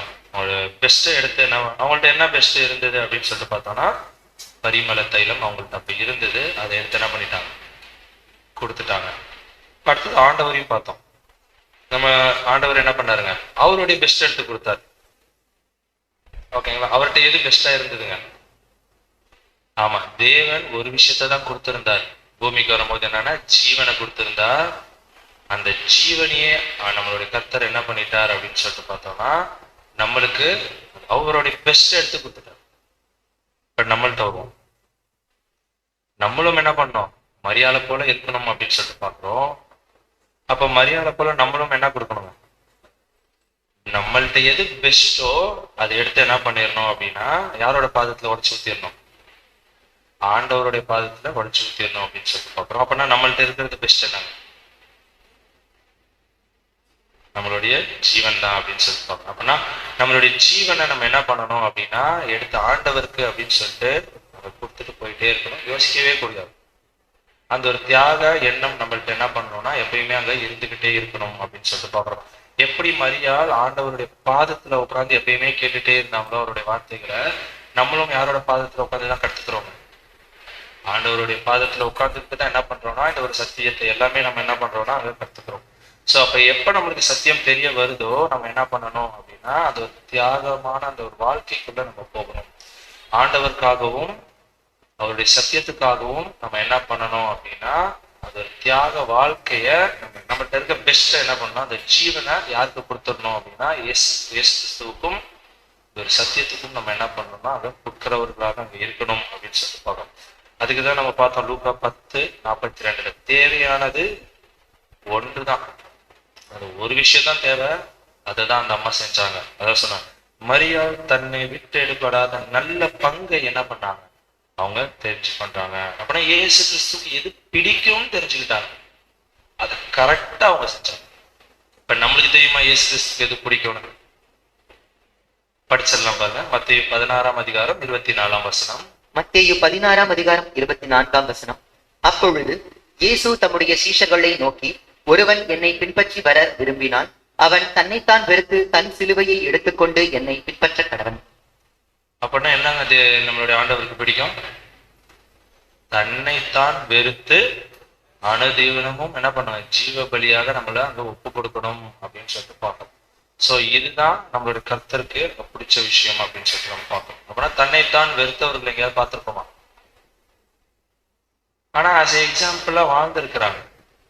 அப்போஸ்தலர்கள் வாழ்ந்தாங்களா? ஸ்தேவான், நிறைய சீஷர்கள்லாம் வாழ்ந்திருக்காங்களா?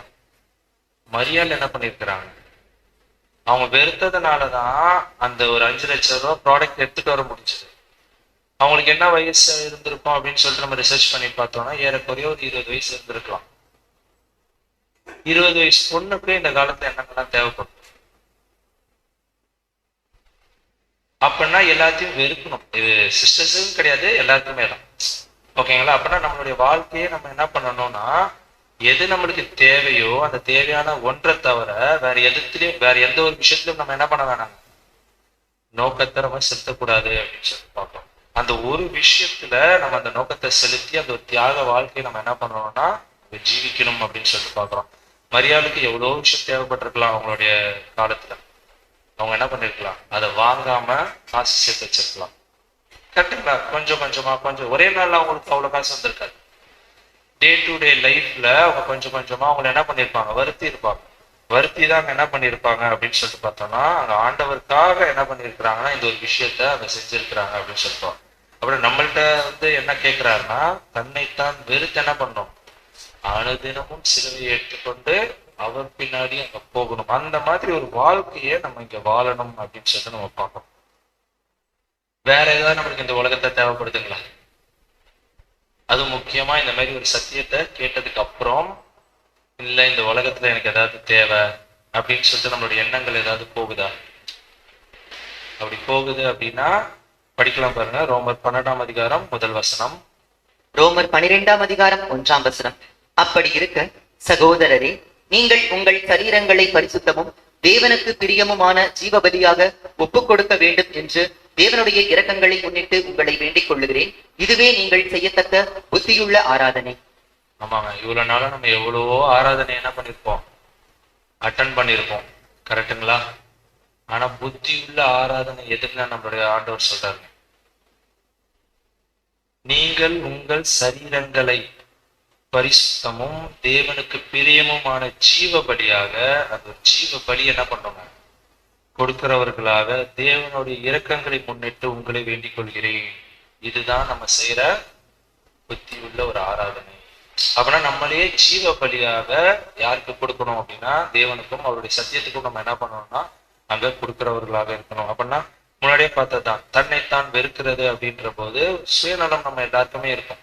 அப்படின்னா அந்த ஒரு சுயநலம் அப்படின்ற ஒரு விஷயத்த ஒதுக்கி வச்சுட்டு ஜீவ பலியாக நம்ம என்ன பண்ணோம், அனுதினமும் ஒரு வாழ்க்கை வாழ வேண்டியவர்களாக இங்க இருக்கிறோம் அப்படின்னு சொல்லி நம்ம பார்க்கிறோம். இது பாசிபிளா? பேசுறதுக்கு நல்லா இருக்கு வாழ்க்கையில, ஆனா வாழ்ந்திருக்கிறாங்க. அதான் பார்த்தா அப்போஸ்தலர் இருந்தாங்க, இவங்க வாழ்ந்திருக்காங்க. ஸ்தேவான், நிறைய சிஷ்யர் நம்மளே வேதத்துல பார்க்கிறோம். அவங்களும் மனுஷர்கள் தானே, ஆதாமோட சந்ததி தானே, வாழ்ந்தாருங்கல்ல. அப்ப நம்மளால முடியாதுன்னு சொல்லிட்டு தேவன் கேட்கிறார்களா? நம்மளால முடியவே முடியாது இந்த ஒரு விஷயம் அப்படின்னு சொல்லிட்டு தேவன் நம்மள்ட்ட கொடுப்பாரா? நம்மளால முடியும்னு சொல்லிட்டு தான் என்ன பண்றாருங்க அங்க கொடுக்க. முடியாது அப்படின்னு தெரிஞ்சு அவர் கொடுத்துலாம் அவங்க விளையாட போறது கிடையாது தேவன் கண்டிப்பா. அப்ப நம்மளால முடியும்னு சொல்லிட்டு தான் ஒரு சிலரை கூப்பிட்டு அங்க என்ன பண்றாருன்னா இந்த ஒரு சத்தியத்தை அவர் கொடுத்துட்டு இருக்கிறாரு அப்படின்னு சொல்லிட்டு பார்ப்போம். ஆனா நம்ம தான் என்ன பண்ண மாட்டோம், ஆமா ஸ்டெப் எடுத்து அங்க வைக்க மாட்டோம் அப்படின்னு சொல்லிட்டு நம்ம பார்க்கணும். ஸோ இதுதான் பாத்தீங்கன்னா அதுல இன்னொரு ஒரு பாயிண்ட் என்ன அப்படின்னா, மார்க் அவர் எழுதும் போது அந்த ஒரு தைலத்தை எங்க ஊத்துனதா எழுதினார் அப்படின்னு சொல்லி பார்த்தோம்னா சிரஸ்ல. யோவான் எழுதும் போது பாதத்துல அப்படின்னு சொல்லிட்டு பார்க்கிறோம். அப்படின்னா இது என்ன நடந்திருக்கும் ஆக்சுவலா அப்படின்னு சொல்லிட்டு பார்த்தோம்னா படிக்கலாம் பாருங்க. 133ஆம் சங்கீதம் 2ஆம் வசனம். 133ஆம் சங்கீதம் 2ஆம் வசனம். அது ஆரோனுடைய சிரசின் மேல் ஊற்றப்பட்டு அவனுடைய தாடியிலே வடிகிறதும் அவனுடைய அங்கிகளின் மேல் இறங்குகிறதுமான நல்ல தைலத்துக்கும். ஆமா, இது எங்க நடந்தது அப்படின்னா பழைய ஏற்பாட்டுல ஆரோன் யாருங்க? பிரதான ஆசாரியன். அவர் அபிஷேகம் பண்ணும்போது என்ன பண்ணுவாங்கன்னா தைலத்தை எங்க இருந்து ஊத்துவாங்க? தலையில இருந்து ஊத்துவாங்க. அது அப்படியே தாடியில வலிஞ்சு கீழே பாதம் வரைக்கும் என்ன ஆகும்னா அங்க போகும் அப்படின்னு சொல்லிட்டு பார்ப்போம். இந்த ஒரு விஷயத்தான் யார் பண்ணியிருக்கிறா அப்படின்னு சொல்லிட்டு பார்த்தோம்னா மரியாள் பண்ணியிருக்கிறாங்க. தலையில இருந்து ஊத்தி இருந்தா அது எங்க எங்க வரைக்கும் வந்திருக்குங்க? பாதம் வரைக்கும் வந்திருக்கும். நம்மளுடைய ஆண்டவர் யாருங்க நம்மளுக்கு? பிரதான ஆசாரியர். கரெக்டுங்களா? சோ அந்த ஒரு பிரதான ஆசாரியனுக்கு அவர் மரிக்கிறதுக்கு முன்னாடியே இந்த அம்மா என்ன பண்ணிட்டாங்கன்னா இந்த ஒரு விஷயத்த அவங்க செஞ்சாங்க அப்படின்னு சொல்லிட்டோம். அதான் சொல்ற இவ்வளவு நம்ம தெரிஞ்சுக்கிட்ட இல்ல உலக பிரகாரமான ஒரு வாழ்க்கை, இல்ல ஒரு 2 வீடு வாங்கணும், 4 கார் வாங்கணும், இல்ல ரொம்ப சொபஸ்டிகேட்டடா ஒரு லைஃப் இந்த உலகத்துல வாழணும், இல்லைன்னா ஒரு லைஃப் செட்டில் ஆகணும்லாம் சொல்லுவாங்கல்ல. இந்த மாதிரி ஏதாவது நம்மளுக்கு ஒரு எண்ணம் இருக்கு அப்படின்னு சொல்லிட்டு பார்த்தோம்னா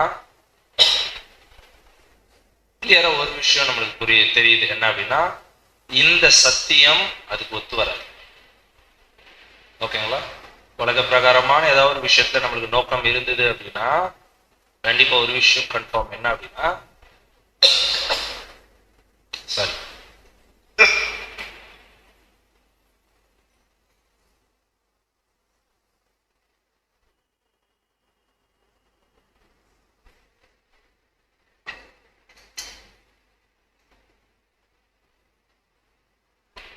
ஏதாவது உலக பிரகாரமான ஒரு ஆசைகள் இல்ல நோக்கம் இருக்குது அப்படின்னு சொல்லிட்டு பார்த்தோம்னா கண்டிப்பா இந்த ஒரு சத்தியம் என்ன ஆகுதுங்க ஒத்து வரவே வராது அப்படின்னு சொல்லிட்டு பாக்குறோம்.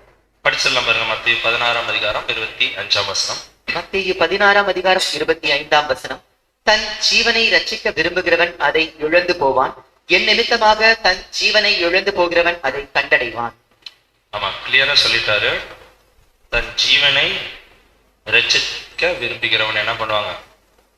அதை இழந்து போவான்.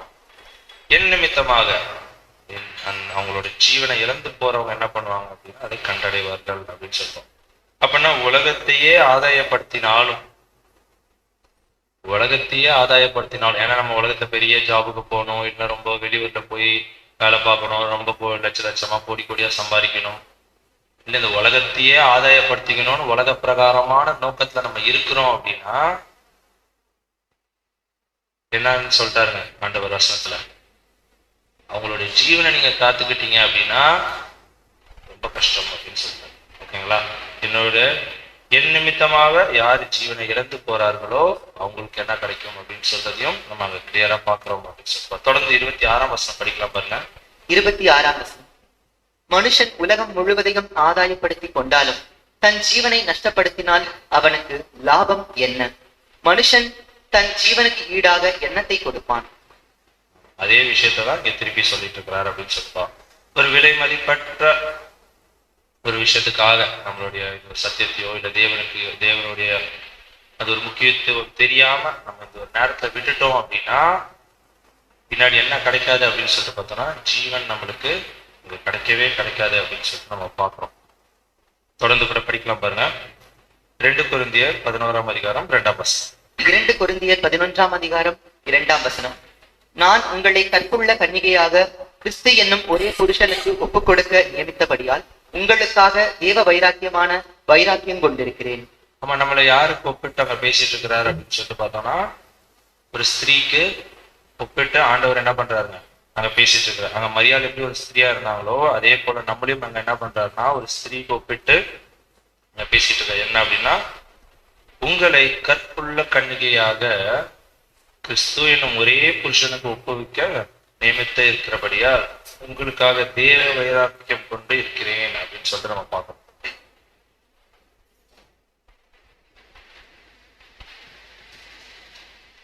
அவன் என்ன சொல்றாரு அப்படின்னு சொல்லிட்டு பார்த்தோம்னா நம்மள அந்த ஒரு ஸ்திரீக்கு ஒப்பிட்டு அங்க பேசிட்டு இருக்கிறார் அப்படின்னா அங்க எப்படி அந்த அம்மா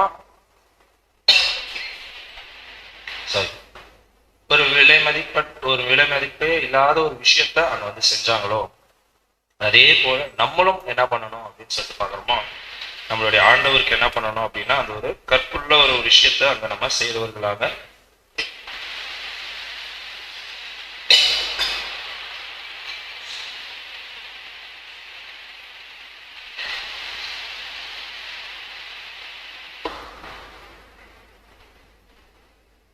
நம்மளும் அங்க என்ன செய்யறவர்களா இருக்கிறோம் அப்படின்னா அந்த ஒரு விஷயத்த அங்க செய்யறவர்களாக இருக்கிறோம். எப்படி அவங்க ஒரு தியாகமான ஒரு வாழ்க்கையை வாழ்ந்தாங்களோ அதே போல நம்மளும் யார் அப்படின்னா ஒரு கற்புள்ள கன்னிகையாக கிறிஸ்து இயேசு என்னும் பேரில் கிறிஸ்து இயேசு என்ற புருஷனுக்கு நம்ம என்ன பண்ணணும்னா அந்த ஒரு ஜீவனோட வாழ்க்கையை வாழணும் அப்படின்னு சொல்லிட்டு நம்ம பார்க்கணும். அப்படின்னா ஜீவனை கொடுக்கணும் அப்படின்றவங்க அப்படின்னா ஜீவனை கொடுக்கறதுனா என்ன அப்படின்னா நம்மளுடைய ஜீவ நாட்கள் முழுவதையும் நம்ம என்ன பண்ணணும், தேவனுக்காக அங்க கொடுக்கணும். மரியாதை அவங்களுடைய ஜீவ நாட்கள் ஃபுல்லா என்ன பண்ணாங்க, சேர்த்து வச்சு அங்க கொடுத்தாங்க. நம்மளும் என்ன பண்ணணும்னா நம்ம ஜீவ நாட்கள் முழுவதும் அங்க என்ன பண்றவர்களா இருக்கணும் அப்படின்னு சொல்லிட்டு பார்த்தோம்னா அவருக்கு பிடிச்ச மாதிரி இயேசு கிறிஸ்துக்கு என்ன பிடிக்குமோ அதே போல நம்ம அங்க நடக்கிறவர்களாக அங்க இருக்கணும். எப்படி இன்னும் 2000 வருஷம் கழிச்சு அவங்கள குறிச்சு நம்ம பேசிட்டு இருக்கிறோமோ அதே போல இப்ப அந்த மாதிரி யார் நடக்கிறாங்களோ அவங்கள குறிச்சு எங்க பேசுவாங்க, 1000 வருட அரசாட்சியில இயேசு கிறிஸ்துவோடைய ராஜ்யத்துல என்ன நடக்கும் அப்படின்னு சொல்லிட்டு பார்த்தோம்னா இப்ப யார் அந்த மாதிரி நடக்கிறாங்களோ அவங்கள குறிச்சு அங்க கண்டிப்பா பேசப்படும் அப்படின்னு சொல்லிட்டு தான் நம்ம அங்க பார்க்கணும்.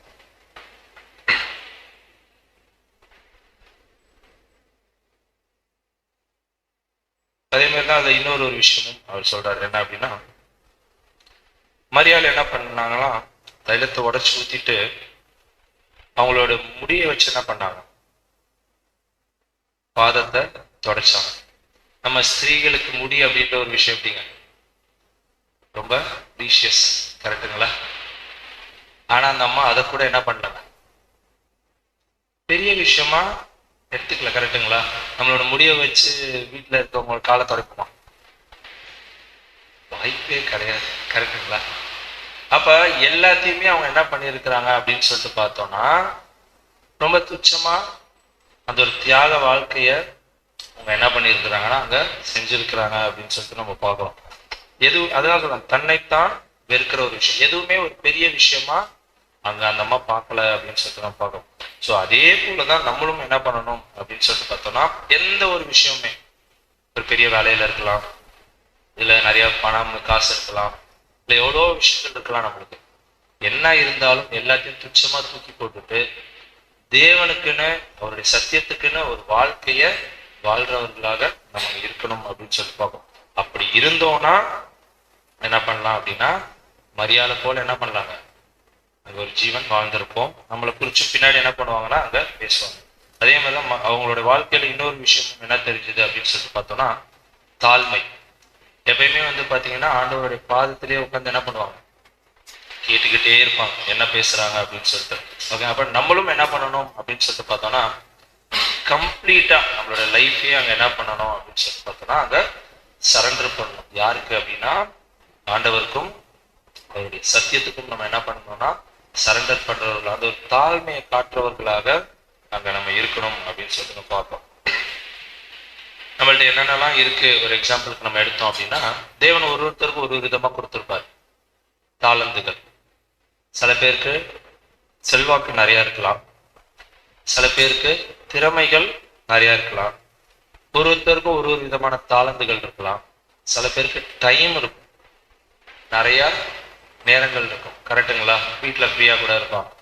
ஸோ ஒவ்வொருத்தருக்கும் ஒவ்வொரு விதமான தாளந்து. இப்பெல்லாம் கிளாஸ் கேட்கறதுக்கு கூட நம்மளுக்கு என்ன இருக்க மாட்டேங்குது, டைம் இல்லை அப்படின்னு சொல்லிட்டு என்ன பண்ண மாட்டாங்க, ஆன்லைன்லயே கேட்டுக்கிறேன், புரியுதுங்களா? ஸோ அவங்களுக்கு என்ன ஒரு தாளந்து இருக்கோ அந்த ஒரு தாளந்து என்ன பண்ணும், அவருடைய பாதத்துல நம்ம அங்க உடைச்சு கொடுக்குறவர்களாக அங்க இருக்கணும். அதுவும் இந்த கடைசி காலத்துல வாழ்ந்துட்டு இருக்க நம்மளுக்கு இது ரொம்ப ரொம்ப ஒரு முக்கியமான விஷயம். ஏன்னா ஒருத்தருக்கும் ஒரு விதமான தாளந்த தேவன் என்ன பண்ணிருப்பாரு அங்க கொடுத்துருப்பாரு அப்படின்னு சொல்லிட்டு போவோம். நம்மளுக்கு என்ன ஒரு தாளந்து அங்க கொடுத்துருக்கிறாங்க அப்படின்னு சொல்லிட்டு அதை கண்டுபிடிச்சு அதை நம்ம ஜீவ பலியாக நம்ம என்ன பண்ணணும் அப்படின்னு சொல்லிட்டு பார்த்தோம்னா அங்க அவருக்கு செய்யணும் அப்படின்னு சொல்லிட்டு நம்ம பார்ப்போம்.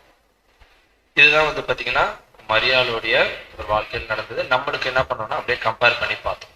இப்ப அடுத்தது ஒருத்தரை குறிச்சு பார்க்கலாம். என்ன அப்படின்னு சொல்லி பார்த்தோம்னா யூதாஸ். இவரும் சரி இவரோட சரி சிலர் என்ன பண்ணியிருக்காங்க, முறுமுறுத்தார்கள் அப்படின்னு சொல்லிட்டு பார்க்கணும். அப்படின்னா இவங்களுடைய பார்வையே எப்படி இருந்திருக்குங்க, ஒருத்தருடைய சாக்ரிஃபைஸ், அவங்களுடைய பலி இவருக்கு எப்படி தெரிஞ்சிருக்கு, ஆமா தப்பா தெரிஞ்சிருக்கு, நெகட்டிவா தெரிஞ்சிருக்கு. என்ன இப்படி பண்ணிட்டு இருக்கு இந்த அம்மா, என்ன இவ்வளோ விலை உள்ள இந்த ஒரு பொருள் என்ன பண்ணிருக்கு இந்த அம்மா, இப்படி சர்வசாதாரணமா வேஸ்ட் பண்ணிட்டு இருக்குதே அப்படின்னு சொல்லிட்டு ஒருத்தருடைய தியாகம் உங்களுக்கு என்ன தெரிஞ்சிருக்கு அப்படின்னு சொல்லிட்டு பார்த்தோம்னா தப்பா தெரிஞ்சிருக்கு. யூதாஸும் சரி அவரோட என்ன பண்ணிருக்கிறாங்க அப்படின்னா அங்க நிறைய பேர் இருந்திருக்கிறாங்க. அதனாலதான் இப்ப ஆக்சுவலா அவர் சொன்னார்ல, இதை நீங்க என்ன பண்ணிருக்கலாம், 300 பணத்துக்கு விற்று தரித்திரத்துக்கு கொடுத்துருக்கலாமே அப்படின்றார். அப்ப ஆக்சுவலா ஒரு தரித்திர குறிச்சு கவலைப்பட்டுட்டு இருந்தாருங்களா யூதாஸ்? கண்டிப்பா இருக்க வாய்ப்பே இல்லை. அவர் என்ன யோசிச்சிருக்கலாம் அப்படின்னா, பினான்சியரு 300 பணத்துக்கு வித்தா யார் பாக்கெட்டுக்கு வரும், இவரோட பாக்கெட்டுக்கு தான் வரும். கரெக்டுங்களா? சோ அதனால அவர் அந்த மாதிரி ஒரு பிளான்ல தான் என்ன பண்ணிருக்கிறாருன்னா அந்த ஒரு விஷயத்த சொல்லி, அது மட்டும் இல்லாம இயேசு கிறிஸ்து சொல்லி எப்படி மடக்கிறாருன்னா, இயேசு கிறிஸ்து ஒரு வாட்டி சொல்லுவாரு, அது ஒரு வாலிபன் வந்து கேட்பார்ல, நித்திய ஜீவனை சுதந்திரத்துக்குள்ள நான் என்ன பண்ணணும் அப்படின்னா, இயேசு கிறிஸ்துவ நீ என்ன பண்ணுப்பா, உன்கிட்ட இருக்க ஆஸ்தி எல்லாத்தையும் வித்து தரித்திரத்துக்கு கொடுத்துரு அப்படின்னு. சோ அதே கான்செப்ட் இவர் இங்க எடுத்துட்டு வர்றாரு. இதை நீங்க என்ன பண்ணிருக்கலாம், தரித்திரருக்கு கொடுத்துருக்கலாமே அப்படின்னு. நிஜமாவே இவர் தரித்திர குறிச்சுதான் கவலைப்பட்டாரானா கண்டிப்பா கிடையாது. இவர் வந்து என்ன பண்ணிட்டு இருந்திருக்கிறார் அப்படின்னா, அந்த ஒரு காசு, அந்த ஒரு மணி மைண்டடா தான் அவர் அங்க இருந்திருக்கிறாரு அப்படின்னு சொல்லிட்டு பாக்குறோம். அதனாலதான் வந்து பாத்தீங்கன்னா நம்ம எப்பயுமே ஒருத்தரை பார்க்கும்போது எப்படி பார்ப்போம் அப்படின்னா, அவுட்வர்ட் எக்ஸ்பீரியன்ஸ், ஒரு அப்பியரன்ஸை பார்ப்போம். அவங்கள பார்த்து அப்படிதான் நம்ம கணக்கு போடுவோம். ஆனா இயேசு கிறிஸ்து என்ன பண்ணுவாருங்க, நம்ம என்ன யோசிக்கிறோம் சிந்திக்கிறோம் அப்படின்ற எல்லா விஷயத்தையும் தெரிஞ்சுதான் நான் சொல்றேன். அதனாலதான் அங்க ஆண்டவர் என்ன பண்றாருன்னா, அவளை விட்டு விடு, தெரியுது யூதாஸோடைய மைண்டு எப்படிப்பட்ட மைண்டு அப்படின்னு சொல்லிட்டு கிளியரா தெரியுது. அதனாலதான் அந்த இமீடியட்டா ஸ்டாப் பண்றாரு. போதும் நீ பேசாத, அந்த அம்மா விட்டுடு அப்படின்னு சொல்லிட்டு தான் சொல்றேன். அழகா யோவான் என்ன பண்றாருன்னா யூதாஸை குறிச்சு அழகா எழுதுறாரு. அதே யோவான் 12ஆம் அதிகாரம் 6ஆம் வசனம் வாசிக்கலாம். யோவான் 12ஆம் அதிகாரம் 6ஆம் வசனம். அவன் தரித்திரரை குறித்து கவலைப்பட்டு இப்படி சொல்லாமல், அவன் திருடனான படியினாலும் பணப்பையை வைத்துக் கொண்டு அதிலே போடப்பட்டதை சுமக்கிறவனான படியினாலும் இப்படி சொன்னான். ஆமா, கிளியரா என்ன பண்ணிட்டாரு, டைரக்டாவே சொல்லிட்டாரு. அவர் யாரும் யூதாஸ், அவன் தரித்திரரை குறிச்சு இப்படி சொல்லல. அவன் தரித்திரர் மேலாம் ஒரு கவலையும் கிடையாது யூதாஸுக்கு. அவன் திருடனானபடியினாலும் படப்பையை வைத்துக் கொண்டு அதிலே போடப்பட்டதை சுமக்கிறவனாலும். ஓகேங்களா? சோ அந்த ஒரு மணி மைண்டட்ல தான் யூதாஸ் அங்க என்ன பண்ணிருக்கிறாருன்னா அங்க இந்த ஒரு விஷயத்த அங்க செஞ்சிருக்கிறாரு அப்படின்னு சொல்லி நம்ம பார்க்கணும். இப்ப இந்த யூதாஸை யாருக்குன்னு நம்ம ஒப்பிட்டு பார்க்கலாம். ஏன்னா மரியாதை நம்ம பார்த்தோம், நம்ம என்ன பண்ணணுங்க, அதே போல ஒரு வாழ்க்கை வாழணும், ஒரு தியாக வாழ்க்கை, நம்மளோட பெஸ்ட் எடுத்து அங்க கொடுக்கணும் அப்படிலாம் பார்த்தோம். யூதாஸை யாருக்கு ஒப்பிட்டு பேசலாம்? இப்ப என்ன பண்ணிட்டு இருக்கிறாங்க, இயேசு கிறிஸ்துவோடையே சுத்திட்டு இருப்பாங்க. அவர் பேரை சொல்லிக்கிட்டே என்ன பண்ணிட்டு இருப்பான், ஊழியம் செஞ்சுட்டு இருப்பான். கரெக்டுங்களா? நிறைய பேர் என்ன பண்ணுவாங்க, இயேசு கிறிஸ்துக்கு ஊழியம் பண்றோம், இயேசு கிறிஸ்துக்கு ஊழியம் பண்றோம் அப்படின்னு சொல்லிட்டு என்ன பண்ணிட்டு இருப்பாங்கன்னா அங்க சுத்திக்கிட்டே இருப்பாங்க அப்படின்னு சொல்லிட்டு பாக்குறோம். ஆனா அவங்களோட மெயின் மோட்டிவ் எதுங்க? நீங்களாம் சிரிக்கிறத பார்த்தா எனக்கு பதில் தெரியும். கிறிஸ்தவத்துல இது நடக்குதுங்களா இல்லையா? நிச்சயமா நடக்குது. பிரதர் ஒத்துக்கிட்டாங்க. அப்படின்னா என்ன நடக்குதுன்னா, நிறைய பேர் என்ன பண்ணிட்டு இருக்கிறாங்க அப்படின்னா அந்த மணி மைண்டு தான். ஆனா பேர் மட்டும் என்ன சொல்லிக்கிறது, நாங்க இயேசு கிறிஸ்துக்காக ஊழியம் செய்யறோம். இவங்களதான் என்ன சொல்றாங்கன்னா கள்ள தீர்க்கதரிசிகள், கள்ள போதகர்கள் அப்படின்ட்டு பேதுரு எழுதுறாரு. படிச்சிடலாம். 2 பேதுரு 2ஆம் அதிகாரம் முதல் 2 வசனம். 2 பேதுரு 2ஆம் அதிகாரம் வசனங்கள் 1 மற்றும் 2. கள்ள தீர்க்கதரிசிகளும் ஜனங்களுக்குள்ளே இருந்தார்கள், அப்படியே உங்களுக்குள்ளும் கள்ள போதகர்கள் இருப்பார்கள். அவர்கள் கேட்டுக்கு ஏதுவான வேத புரட்டுகளை தந்திரமாய் நுழைய பண்ணி தங்களை கிரயத்துக்கு கொண்ட ஆண்டவரை மறுதலித்து தங்களுக்கு தீவிரமான அழிவை வருவித்துக் கொள்ளுவார்கள். அவர்களுடைய கெட்ட நடக்கைகளை அநேகர் பின்பற்றுவார்கள். அவர்கள் நிமித்தம் சத்திய மார்க்கம் தூஷிக்கப்படும். ஆமா, கிளியரா சொல்லிட்டாரு. இந்த மாதிரி கள்ள தீர்க்கதரிசிகள் எங்க இருக்கிறாங்கன்னா ஜனத்துக்குள்ள இருக்கிறாங்க. அவங்க என்ன பண்ணுவாங்கன்னா கள்ள போதகர்கள், கள்ள தீர்க்கதரிசிகள், இவங்க என்ன பண்ணுவாங்கன்னா வேதத்தை தப்பா புரட்டிட்டு இருப்பாங்க. யாராவது வசனத்தின்படி நடக்கிறாங்களா, இல்ல சத்தியத்தின்படி வாழ்க்கை வாழ்றாங்களா? அப்படின்னா கண்டிப்பா அங்க இருக்காது. அவங்களுடைய சுயநலம் மட்டும்தான் அங்க என்ன பண்ணும் அப்படின்னு சொல்லிட்டு பார்த்தோம்னா அங்க முன்னாடி வந்து நிற்கும் அப்படின்னு சொல்லிட்டு நம்ம பார்ப்போம். அதாவது தங்களை கிரைத்து கொண்ட ஆண்டவரை அவங்க என்ன பண்றாங்க, மறுதலித்து தங்களுக்கு தீவிரமான அழிவை அவங்களே என்ன பண்ணிக்கிறாங்களாம், வர்ணிச்சுக்கிறாங்க. அவங்களுக்கே கண்டிப்பா தெரியல கூடிய சீக்கிரம் எந்த ஒரு பாதையில போய் விழ போறோம்ட்டு. யூதாசோடைய முடிவு தான் இவங்களுக்கு. யூதாசும் மறுதளிச்சுட்டு என்ன பண்ணாருங்க, போய் தொங்குனாரு. அதே போலதான் இந்த மாதிரி கள்ள தீர்க்கதரிசிகளும் கள்ள போதர்களும் யாரு மணி மைண்டோட உட்கார்ந்துகிட்டு இந்த மாதிரி ஊழியம் செஞ்சுட்டு இருக்கிறாங்களோ அவங்களுக்கும் இதே ஒரு இந்த நிலைமை தான் அங்க வரப்போகுது. அதுக்குதான் சொல்றேன், அவங்களுடைய அழிவை அவங்களே என்ன பண்ணிக்கிறாங்கன்னா தெரிஞ்சுக்கிறாங்க அப்படின்னு சொல்லிட்டு பார்க்கணும். அது சொல்ற அவங்களுடைய கெட்ட நடக்கைகள் அநேகர் பின்பற்றுவார்கள். அவங்களுடைய விஷயத்தை இப்ப அநேகர் என்ன பண்றாங்க, பின்பற்றிட்டு தான் இருக்காங்க. அது கரெக்டா தப்பா எதுவுமே தெரியாது. உலகம் ஃபுல்லா கிறிஸ்தவர்கள் அப்படிதான் ஒரு நிலைமையில இருக்கிறாங்க. கரெக்டுங்களா? அவர்கள் நிமித்தம் சத்திய மார்க்கம் என்ன பண்ணும் அப்படின்னு சொல்லிட்டு பார்த்தோம்னா தூஷிக்கப்படும் அப்படின்னு சொல்லிட்டு நம்ம பார்க்கணும். ஆக்சுவலா பாத்தீங்கன்னா கிறிஸ்தவர்களுக்கு ஒண்ணுமே தெரியாது. அவங்க என்ன பண்ணிட்டு இருப்பாங்க, என்னன்னே தெரியாம அங்க போய் உட்காந்துட்டு இருப்பாங்க. ஆக்சுவலா இந்த கள்ள தீர்க்கதரிசிகளும் போதகர்களும் தான் என்ன பண்ணுவாங்க, இந்த மாதிரி வேலைகள் எல்லாத்தையுமே அங்க செஞ்சுட்டு இருப்பாங்க அப்படின்னு சொல்லிட்டு பார்க்கலாம். கரெக்டுங்களா? இவங்களால என்ன நடக்குது அப்படின்னு சொல்லிட்டு பார்த்தோம்னா சத்திய மார்க்கம் தூஷிக்கப்படும் அப்படின்னு சொல்லிட்டு பார்க்கணும். இன்னைக்கு கூட நீங்க சென்னையில எங்கேயாவது போயிட்டு வீடு வேணும்னு கேட்டீங்கன்னா கிறிஸ்தவர்கள்னு தெரிஞ்சா என்ன அடுத்த கேள்வி கேட்பாங்க,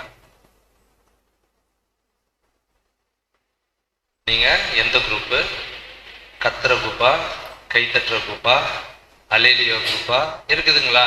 வீடே என்ன பண்ண மாட்டேங்கிறாங்க, தர மாட்டேங்கிறாங்க. சோ என்ன ஆகிட்டு இருக்கு அப்படின்னா இவர்கள்னால சத்திய மார்க்கம் என்ன பண்ணப்பட்டு இருக்கு அப்படின்னா தூஷிக்கப்பட்டு இருக்கு அப்படின்னு சொல்லிட்டு நம்ம பார்க்கணும்.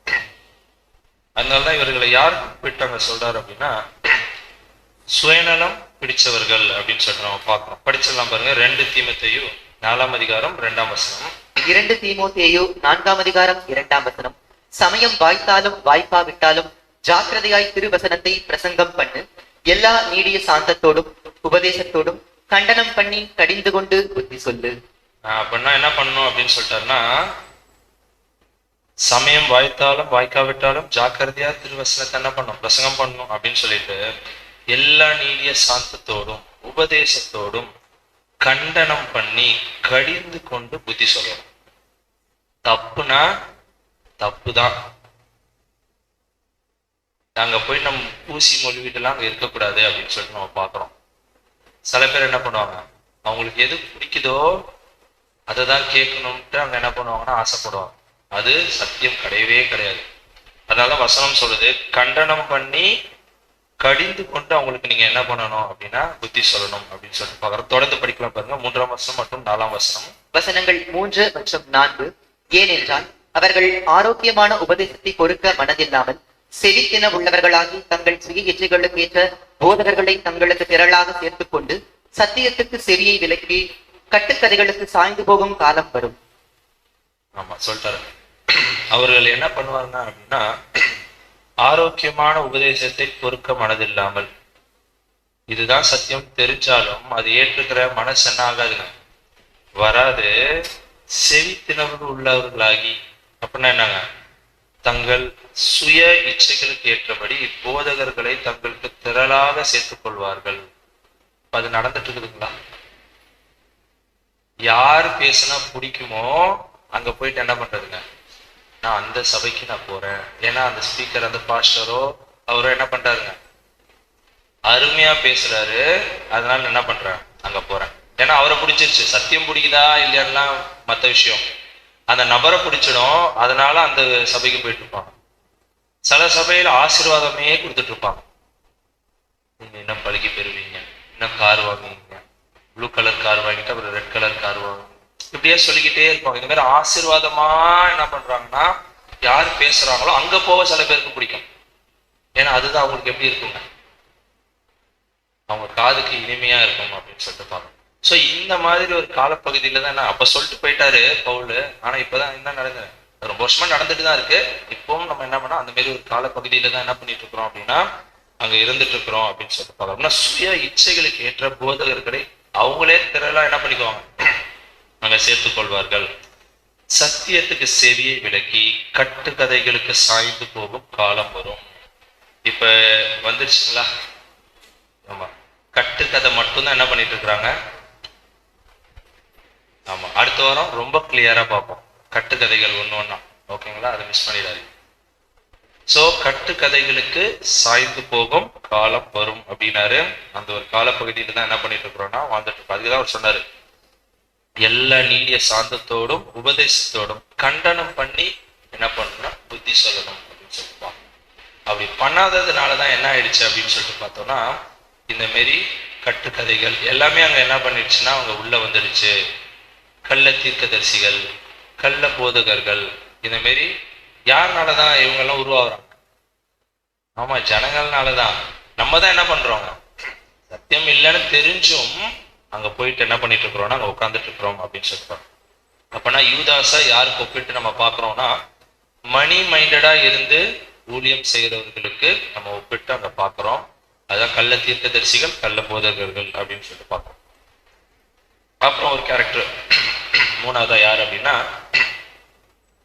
மார்த்தாள். இவங்க எப்படி அப்படின்னா சத்தியத்துல என்னங்க அவ்வளவு இன்ட்ரெஸ்டா இல்ல.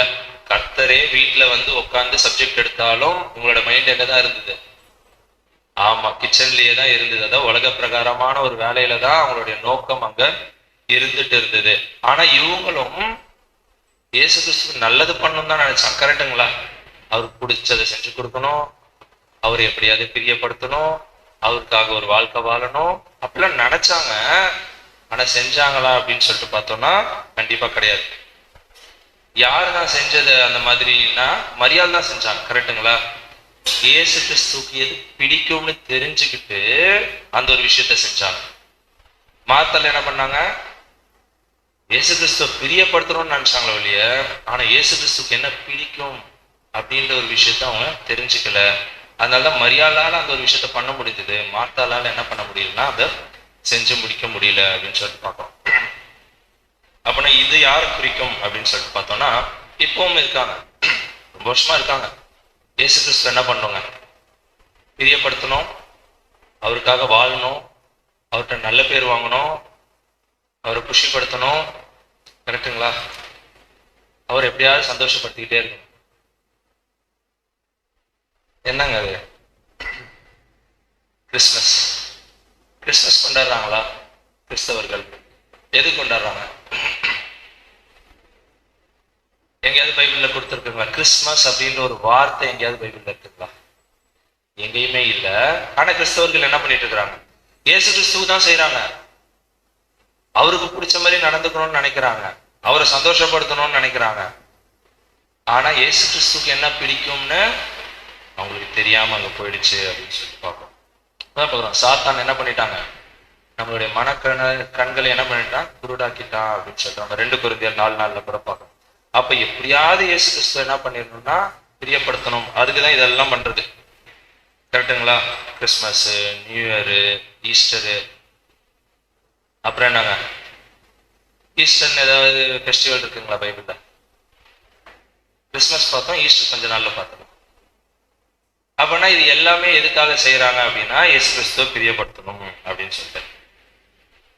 இன்னொன்னு பண்ணுவாங்க, என்னதுங்க, சிலுவைய குட் ஃப்ரைடே அன்னைக்கு என்ன பண்ணுவாங்க, அந்த இயேசு கிறிஸ்து இறந்தது ஃப்ரைடேவே தான் வருது. அது எப்படின்னே தெரியும். வருஷம் நம்ம யோசிக்கிறதே இல்லை பாருங்களேன், எந்த அளவுக்கு மனக்குருடாக்கி வச்சிருக்கான் சாத்தான் நம்மள. இந்த வருஷம் நம்மளுடைய பிறந்த நாள் சண்டே வந்துச்சுன்னா அடுத்த வருஷம் எப்போ வருங்க நம்ம பிறந்த நாள்? நம்ம லீப் இயரா இருந்தா மாறும், ஒரு நாள் ஒரு தள்ளி வரும், இல்லைன்னா அடுத்தடுத்த நாள் மண்டேனா டியூஸ்டே வெனஸ்டே தான். எப்படி இயேசு கிறிஸ்து இறந்த நாள் ஒரே நாள்ல வருது? 33 AD இறந்தாருங்க, ஃப்ரைடே தான் இறந்தாரு. 34 AD என்ன நாள் வந்திருக்கும்? இப்ப அப்படிதானே மாறணும். ஏன் இப்ப ஃப்ரைடேலயே வந்துட்டு இருக்கு? சரி, அதை நம்ம அப்புறம் பார்க்கலாம். இப்ப எங்கேயாவது இயேசு கிறிஸ்து சிலுவை சுமைக்க சொல்லியிருக்கிறாங்களா? என்ன போலவே நீங்களும் ஆணி அடிச்சுக்கிட்டு. அப்ப இதெல்லாம் எதுக்கு செய்யறாங்க? எப்படியாவது பிரியப்படுத்தும். யார? இயேசு கிறிஸ்துவ இவங்க தான் யாருன்னா மார்த்தாள் வகுப்பார் குரூப், ஓகேங்களா? இவங்க தான் கிறிஸ்தவர்கள் அப்படின்னு சொல்லி போறோம். இயேசு கிறிஸ்துவுக்கு என்ன பிடிக்கும்னு தெரிஞ்சுக்காம இயேசு கிறிஸ்துவ எப்படியாவது பிரியப்படுத்திடணும்னு பாக்குறாங்க. ஏதாவது ஒண்ணு செஞ்சு என்ன பண்ணிடணும், அங்க பிரியப்படுத்திடணும் அப்படின்னு சொல்லிட்டு அதுக்குதான் அங்க சொன்னார், தேவையானது ஒரே ஒரு விஷயம்தான். அதை தான் யாரு பண்ணாங்க, மரியாள் அங்க பண்ணாங்க அப்படின்னு சொல்லிட்டு பார்க்கணும். படிச்சிடலாம் பாருங்க, ஏசாயா 4ஆம் அதிகாரம் 1 வசனம். ஏசாயா 4ஆம் அதிகாரம் 1ஆம் வசனம். அந்நாளில் 7 ஸ்திரீகள் ஒரே புருஷனை பிடித்து, நாங்கள் எங்கள் சொந்த ஆகாரத்தை புசித்து எங்கள் சொந்த வஸ்திரத்தை உடுப்போம், எங்கள் நிந்தை நீங்கும்படிக்கு உன் பேர் மாத்திரம் எங்கள் மேல் விளங்கட்டும் என்பார்கள். சொல்லிட்டான், அந்நாட்களில் 7 ஸ்திரீகள் ஒரே புருஷனை பிடித்து. ஸ்திரீகள் அப்படின்னு சொல்லிட்டு பைபிள்ல வந்தாவே நம்ம பார்த்திருப்போம்னு நினைக்கிறேன். ஸ்திரீகள் யாரை அடையாளப்படுத்துவாங்கன்னா சபையை அங்க அடையாளப்படுத்துவாங்க அப்படின்னு சொல்லிட்டு அதான் 7 ஸ்திரீ முழுமைக்காக அங்க சொல்றாங்க. என்ன பண்ணுவோம், ஒரே புருஷனை பிடித்து. யாருங்க அந்த புருஷன்? இயேசு கிறிஸ்துவ இவங்க சபையெல்லாம் என்ன பண்றாங்கன்னா பிடிச்சுக்கிட்டு, நாங்கள் எங்கள் சொந்த ஆகாரத்தை புடிச்சுக்கிறோம், நாங்க எங்களுடைய வேலையை நாங்க பாத்துக்கிறோம், எங்கள் சொந்த வஸ்திரத்தை நாங்க உடுப்போம், எங்கள் நிந்தை நீங்கும்படி உன் பேர் மாத்திரம் எங்கள் மேல் விளங்கட்டும். நாங்க என்ன பண்ணிக்கிறோம், எங்க சொந்தத்துக்கு நாங்க எல்லா விஷயத்தையும் பண்ணிக்கிறோம், பின்னாடி மட்டும் ஏதோ யார் பேரை யூஸ் பண்ணிக்கிறோம், இயேசு கிறிஸ்து கிறிஸ்தவர்கள் அப்படின்ற ஒரு பேரை மட்டும் என்ன பண்ணிக்கிறாங்க அப்படின்னா அங்க யூஸ் பண்ணிக்கிறாங்க அப்படின்னு சொல்லிட்டு நம்ம பார்க்கணும். ஆக்சுவலா என்ன அவங்க தெரியாம பண்ணிட்டு இருக்கிறாங்க அப்படின்னா, இயேசு கிறிஸ்துக்கு என்ன பிடிக்கும் தெரியாம என்ன பண்ணிட்டாங்க, அந்த ஒரு விஷயத்தை எல்லாத்தையுமே போட்டு எங்கேயாவது ஆணி அடிச்சுக்க சொல்லியிருக்கிறாரா, இல்ல சிலுவை அந்த இதெல்லாம் பண்ணுவாங்க, என்னது சாட்டை எடுத்து அடிச்சுக்கிறது, குட் ஃப்ரைடே அன்னைக்கு பண்ணுவாங்க, கரெக்டுங்களா? நிறைய லட்சமா கோடியா எடுத்துட்டு போயிட்டு சபையில கொடுப்பாங்க. இயேசு கிறிஸ்து எங்கேயாவது கேட்டுருக்கிறார்களா? ஸோ இந்த மாதிரி என்ன தேவை என்ன தேவையில்லை அப்படின்றதே புரிஞ்சுக்காம என்ன பண்ணுவாங்க அப்படின்னு சொல்லிட்டு பார்த்தோம்னா, இந்த கிறிஸ்தவ மண்டலமே என்ன பண்ணிட்டு இருக்குன்னா இந்த ஒரு விஷயத்த அங்க செஞ்சுட்டு இருக்கிறாங்க. ஹாஸ்பிட்டல் கட்டுவாங்க, யாரை பிரியப்படுத்துறதுக்கு, நிறைய பண்டிகைகள் கொண்டாடுவாங்க. ஸோ இந்த மாதிரி எல்லா விஷயத்தையுமே அவங்க என்ன பண்ணிட்டு இருக்கிறாங்க அப்படின்னா அங்க செஞ்சுக்கிட்டே இருக்கிறாங்க. ஆனா அதுதான் சொல்றேன், இது எதுவுமே என்ன எனக்கு தேவையில்லை அப்படின்னு சொல்லிட்டு சொல்ற. தேவையானது அந்த ஒரு விஷயம் தான், ஜீவ பலியாக நம்ம என்ன பண்ணணும்னா இயேசு கிறிஸ்துவ ஒப்பு கொடுக்கணும் அப்படின்னு அந்த ஒரு விஷயத்த தான் அங்க இயேசு கிறிஸ்து எதிர்பார்க்கிறாரு ஒழிய மற்ற எந்த ஒரு விஷயமுமே அவர் என்ன பண்ணல அப்படின்னு சொல்லிட்டு நம்ம பார்த்தோம்னா அங்க நம்மளுடைய ஆண்டவர் கேட்கல அப்படின்னு சொல்லிட்டு பார்க்கணும். நம்ம கிறிஸ்துமஸ் சப்ஜெக்ட் பார்த்ததுனால ஒரு கேள்வி, டிசம்பர் 25 யாரோடைய பிறந்த நாள்? ஆமா, கரெக்டா பிரதர் சொல்லிட்டாரு, நிமிரத்தோடைய பிறந்த நாள். இந்த வருஷம் டிசம்பர் 25 வருங்களா? 2024 வரும். நம்ம தேவனுடைய சித்தத்தை உயிரோடு இருந்தா அந்த ஒரு நாளை சந்திப்போம். அன்னைக்கு நம்ம மரியாளா இருக்க போறோமா மார்த்தாளா இருக்க போறோம்? அதை நம்மளே என்ன பண்ணிக்கலாம்னா அங்க முடிவு பண்ணிக்கலாம் அப்படின்னு சொல்லிட்டு நம்ம பார்க்கணும். ஏன்னா அன்னைக்கு என்ன பண்ணுவாங்க கிறிஸ்தவர்கள், கிறிஸ்மஸ் ட்ரீ வைக்கிறது, ஸ்டார் கட்டுறது, அப்படியே பிரியாணி செய்யறது எல்லாமே இருக்கும். யாரை பிரியப்படுத்த? தெரிஞ்சிருச்சு நம்மளுக்கு அன்னைக்கு அவர் பிறக்கல அப்படின்னு சொல்லிட்டு தெரிஞ்சிருச்சு. அப்ப நம்ம எந்த ஒரு வாழ்க்கையை நம்ம சொல்றோம் எல்லாம் மரியாதை போல வாழணும்ட்டு. அப்ப மரியாதை போல ஒரு வாழ்க்கையை வாழ போறோமா, இல்ல மார்த்தாளை போல உலகத்தோட உலகமா கிறிஸ்தவர்களை என்ன பண்ணிக்கலாம், ஏதோ ஒண்ணு செஞ்சுக்கிட்டு ஆண்டவரை பிரியப்படுத்தலாமா அப்படின்றத நம்ம என்ன பண்ணிக்கலாம்னா அங்க முடிவு பண்ணலாம். அப்புறம் ஒரு 3 கேரக்டர் பார்த்து முடிச்சிட்டோம். மரியாள் ஒரு ஜீவ பலிக்கு அங்க என்ன பண்ணியிருக்கிறாருன்னா ஒரு அடையாளமாக அங்க இருக்கிறாங்க அப்படின்னு சொல்லி பார்த்தோம். மார்த்தாள் யாருக்கு அடையாளமா இருக்கிறாங்க அப்படின்னா கிறிஸ்தவ மண்டலம். இயேசு கிறிஸ்துக்கு என்ன பிடிக்கும்னே தெரியாம இயேசு கிறிஸ்து என்ன பண்ணிட்டு இருக்கிறாங்க, பிரியப்படுத்திட்டு இருக்கிறாங்க அப்படின்னு சொல்லி பார்த்தோம். அடுத்தது யூதாஸ் பார்த்தோம். பணம் பணம் பணம், அது மட்டும்தான் அவங்களுடைய மைண்ட்ல என்ன பண்ணிக்கிட்டே இருக்கும்னா அங்க ஓடிக்கிட்டே இருக்கும் அப்படின்னு சொல்லிட்டு. கள்ள தீர்க்கதரிசிகள், கள்ள போதகர்கள் அவங்களோட சுயநலத்துக்காக என்ன பண்ணிட்டு இருக்கிறாங்கன்னா, ஆக்சுவலா இப்பெல்லாம் என்ன ஆயிடுச்சுன்னா ஒரு பிசினஸ் ஆயிடுச்சு, கரெக்டுங்களா? இயேசு கிறிஸ்துவோட பேரை வச்சு என்னதான் பண்ணிட்டு இருக்கிறாங்க. ஆமா, ஒருத்தர் படிச்சுட்டு வேலை இல்லை அப்படின்னா உடனே இப்பெல்லாம் என்ன சொல்றாங்க, 10 வசனம் தெரிஞ்சா ஓகேங்களா. இப்ப அந்த மாதிரி ஒரு நிலைமைக்கு வந்துடுச்சு, ஓகேங்களா, பாஸ்ட் ஆயிடலாம்ப்பா, நீ என்ன பண்ணிக்கலாம், உன்னை நீ காப்பாத்திக்கலாம். சோ அந்த அளவுக்கு கிறிஸ்தவ மண்டலம் அங்க இருக்குது அப்படின்னு சொல்லிட்டு நம்ம பார்த்துட்டு இருக்கோம். கடைசியா யாரை குறிச்சு பார்க்கலாம் அப்படின்னா லாசரு. இவருடைய வீட்டுலதான் என்ன நடந்ததுன்னா இந்த ஒரு சம்பவமே அங்க நடந்தது அப்படின்னு சொல்லிட்டு பாக்குறோம். இவரை குறிச்சு பார்த்தோம்னா இவர் கொஞ்ச நாளைக்கு முன்னாடி தான் என்ன பண்ணாருங்க, இறந்துட்டு ஆண்டவர் என்ன பண்ணா உயிர் தெழுப்பினார் அப்படின்னு சொல்லிட்டு பாக்குறோம். அதே மாதிரி இவருடைய வீட்டுல என்ன இருந்ததுன்னா அவங்க அப்பா என்னவா இருந்தாருன்னா குஷ்டரோகியாக அங்க இருந்தார் அப்படின்னு சொல்லிட்டு பார்க்கிறோம். அப்படின்னா இவருடைய வீட்டை யாருக்கு அடையாளமா நம்ம சொல்லலாம் அப்படின்னா, அங்க மரணம் வந்திருக்கு, அதே மாதிரி நோய்கள் அங்க இருந்திருக்கு அப்படின்னு சொல்லிட்டு பார்த்தோம்னா எதுக்கு ஒப்பிட்டு நம்ம பார்க்கலாம் அப்படின்னா இந்த ஒரு உலகத்துக்கு அங்க ஒப்பிட்டு பார்க்கலாம். உலகத்துல என்ன வந்துட்டு இருக்குங்க, நோய் இருந்துகிட்டே இருக்கு, மரணமும் இருந்துகிட்டே இருக்கு அப்படின்னு சொல்லிட்டு நம்ம பார்க்கிறோம். ஸோ அதுக்கு நம்ம என்னத்தை ஒப்பிட்டு பார்க்குறோம் அப்படின்னா அந்த லாசருடைய வீட்டை யாருக்கு ஒப்பிடுறோம் அப்படின்னா இந்த ஒரு உலகத்துக்கு அங்க ஒப்பிட்டு பார்க்குறோம். இந்த உலகத்துல தான் அந்த 3 குரூப்புமே இருக்காங்க. மரியாள் வகுப்பாரும் அந்த உலகத்துல தான் இருக்காங்க, மார்த்தாள் குரூப்பும் எங்க தான் இருக்காங்கன்னா அந்த ஒரு உலகத்துல தான் இருக்காங்க, யூதாச போல கள்ள தீர்க்கதரிசிகளும் கள்ள போதர்களும் எங்க தான் இருந்துட்டு இருக்கிறாங்க அப்படின்னா அந்த ஒரு உலகத்துல தான் இருக்கிறாங்க அப்படின்னு சொல்லிட்டு பார்க்குறோம். படிச்சிடலாம். 2 கொரிந்தியர் 5ஆம் அதிகாரம் 1 வசனம். 2 கொரிந்தியர் 5ஆம் அதிகாரம் 1ஆம் வசனம். பூமிக்குரிய கூடாரமாகிய நம்முடைய வீடு அழிந்து போனாலும் தேவனால் கட்டப்பட்ட கைவேலை அல்லாத நித்திய வீடு பரலோகத்திலே நமக்கு உண்டென்று அறிந்திருக்கிறோம். ஆமா, கிளியரா சொல்லிட்டாரு. இங்க நம்மளுக்கு ஏதாவது பெர்மனன்ட்னு ஏதாவது இருக்குதாங்க? நாளைக்கு நம்ம இருப்போமான்னு கண்டிப்பா தெரியாது. வர நோய்கள் எல்லாம் பார்த்தா நாளைக்கு இருப்போமானே தெரியாது. முன்னெல்லாம் என்ன சொல்லுவாங்க, வயசாகி சாவாங்க அப்படின்ற மாதிரி ஒரு மைண்ட் செட் எல்லாம் இருந்தது. கொரோனாலாம் பார்த்ததுக்கு அப்புறம் எப்ப இருப்போம் எப்ப போவோம்னே நம்மளுக்கு என்ன பண்ணலாங்க தெரியல. கரெக்டுங்களா? சோ அப்ப இந்த மாதிரி ஒரு சூழ்நிலை நம்ம வாழ்ந்துட்டு இருக்கும் போது இப்படிப்பட்ட ஒரு சத்தியத்தை தேவன் நம்மளுக்காக கொடுக்குறாரு அப்படின்ற போது அது ஒரு முக்கியத்துவத்தை அறிஞ்சுக்கிட்டு புரிஞ்சுக்கிட்டு நம்ம என்ன பண்ணணும்னா மரியாதை போல என்ன பண்ணணும்னா ஒரு வாழ்க்கைய வாழணும் அப்படின்னு சொல்லிட்டு நம்ம பார்க்கணும். ஷார்ட்டா ரிவைஸ் பண்ணி இந்த ஒரு பாடத்தை நம்ம வந்து முடிச்சிடலாம். மரியாள், யூதாசு, அப்புறம் மார்த்தாள், அப்புறம் லாசர், 4 கேரக்டர் தான் பார்த்தோம். இப்ப மரியாள் யாரை அடையாளப்படுத்துறாங்க அப்படின்னு சொல்லிட்டு பார்த்தோம்னா சபை வகுப்பாரை அங்க அடையாளப்படுத்துவாங்க. 1,44,000 பேர். அவங்களுடைய வாழ்க்கை எப்படி இருக்கும் அப்படின்னா சுகந்த வாசனையாக அங்க என்ன ஆயிட்டு இருக்கும்னா அவங்களுடைய ஜீவியம் அங்க இருக்கும். அவங்களுடைய வாழ்க்கை முழுவதுமே அவங்களுடைய வாழ்நாட்கள் முழுவதுமே அவங்க என்ன பண்ணுவாங்கன்னா தன்னைத்தான் வெறுத்து அவங்களால எவ்வளவு முடியுமோ அவங்களால என்ன பண்ணுவாங்கன்னா இந்த ஜீவ பலியை அங்க கொடுத்துக்கிட்டே இருப்பாங்க அப்படின்னு சொல்லிட்டு நம்ம நிறைய எக்ஸாம்பிள்ஸ் தான் அப்போஸ்தலர்கள்லாம் நம்ம பார்த்தோம். ஸோ அவங்களும் அதே தான் பண்ணாங்க. ஸோ அந்த மாதிரி ஒரு வாழ்க்கை வாழ்றவங்க தான் அவங்களோட பெஸ்ட் எடுத்து ஜஸ்ட் லைக் தட் உடச்சு ஊத்திட்டு போயிட்டே இருக்கும். யாருன்னா அவங்க தான் 1,44,000 பேர் சபை வகுப்பார். அவங்களுடைய வாழ்க்கை அப்படிதான் இருக்கும் அப்படின்னு சொல்லிட்டு நம்ம பார்க்குறோம். அதே மாதிரி பார்த்தீங்கன்னா அந்த அம்மா உடச்சி ஊத்துனதுக்கு அப்புறம் அந்த ரூம் ஃபுல்லா என்ன ஆயிடுச்சு, வாசனை வச்சு. அப்ப சர்ச் கிளாஸோடைய வாழ்க்கை எப்படி இருக்கும் அப்படின்னு சொல்றோம். 1000 வருட சாட்சி தெரியும் ஒரு இயேசு கிறிஸ்துவோடைய ராஜ்யத்துல 1,44,000 பேரோடைய வாழ்க்கையை நம்ம அங்க படிப்போம். எப்படி அவங்க வாழ்ந்தாங்க, அந்த ஒரு வாழ்க்கை என்ன பண்ணோம்னா இந்த ஒரு உலகம் முழுவதும் என்ன ஆகும் அப்படின்னு சொல்லிட்டு பார்த்தோம்னா அங்க நறுமணம் கொடுக்கும் அப்படின்னு சொல்லிட்டு பார்க்கணும். அடுத்தது யாரு அப்படின்னு சொல்லிட்டு பார்த்தோம்னா யூதாஸ். இவருக்கு நம்ம பார்த்துட்டோம் யாருன்னா கள்ள தீர்க்கதரிசிகள் அப்படின்னு சொல்லிட்டு பார்க்குறோம். அடுத்தது மார்த்தாள் யார் அப்படின்னா கிறிஸ்தவர்கள். இயேசு கிறிஸ்துவுக்கு என்ன பிடிக்கும்னே தெரியாம வாழ்ந்துட்டு இருக்கிற ஒரு குரூப் தான் இவங்க அப்படின்னு சொல்லிட்டு நம்ம பார்க்குறோம்.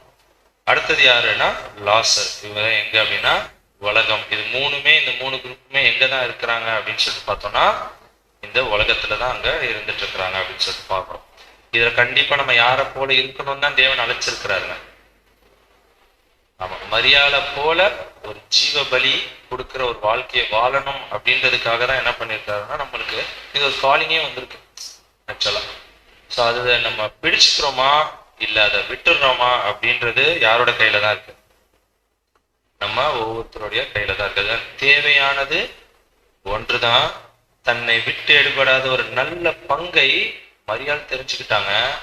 நம்ம ஒவ்வொருத்தரும் அதை தெரிஞ்சுக்கிறோமா இல்லையான்றது நம்மளுடைய கையில தான் அங்க இருக்கு அப்படின்னு சொல்லிட்டு நம்ம பார்க்கிறோம். இதோட வந்து பாத்தீங்கன்னா இந்த ஒரு பாடம் முடியுது.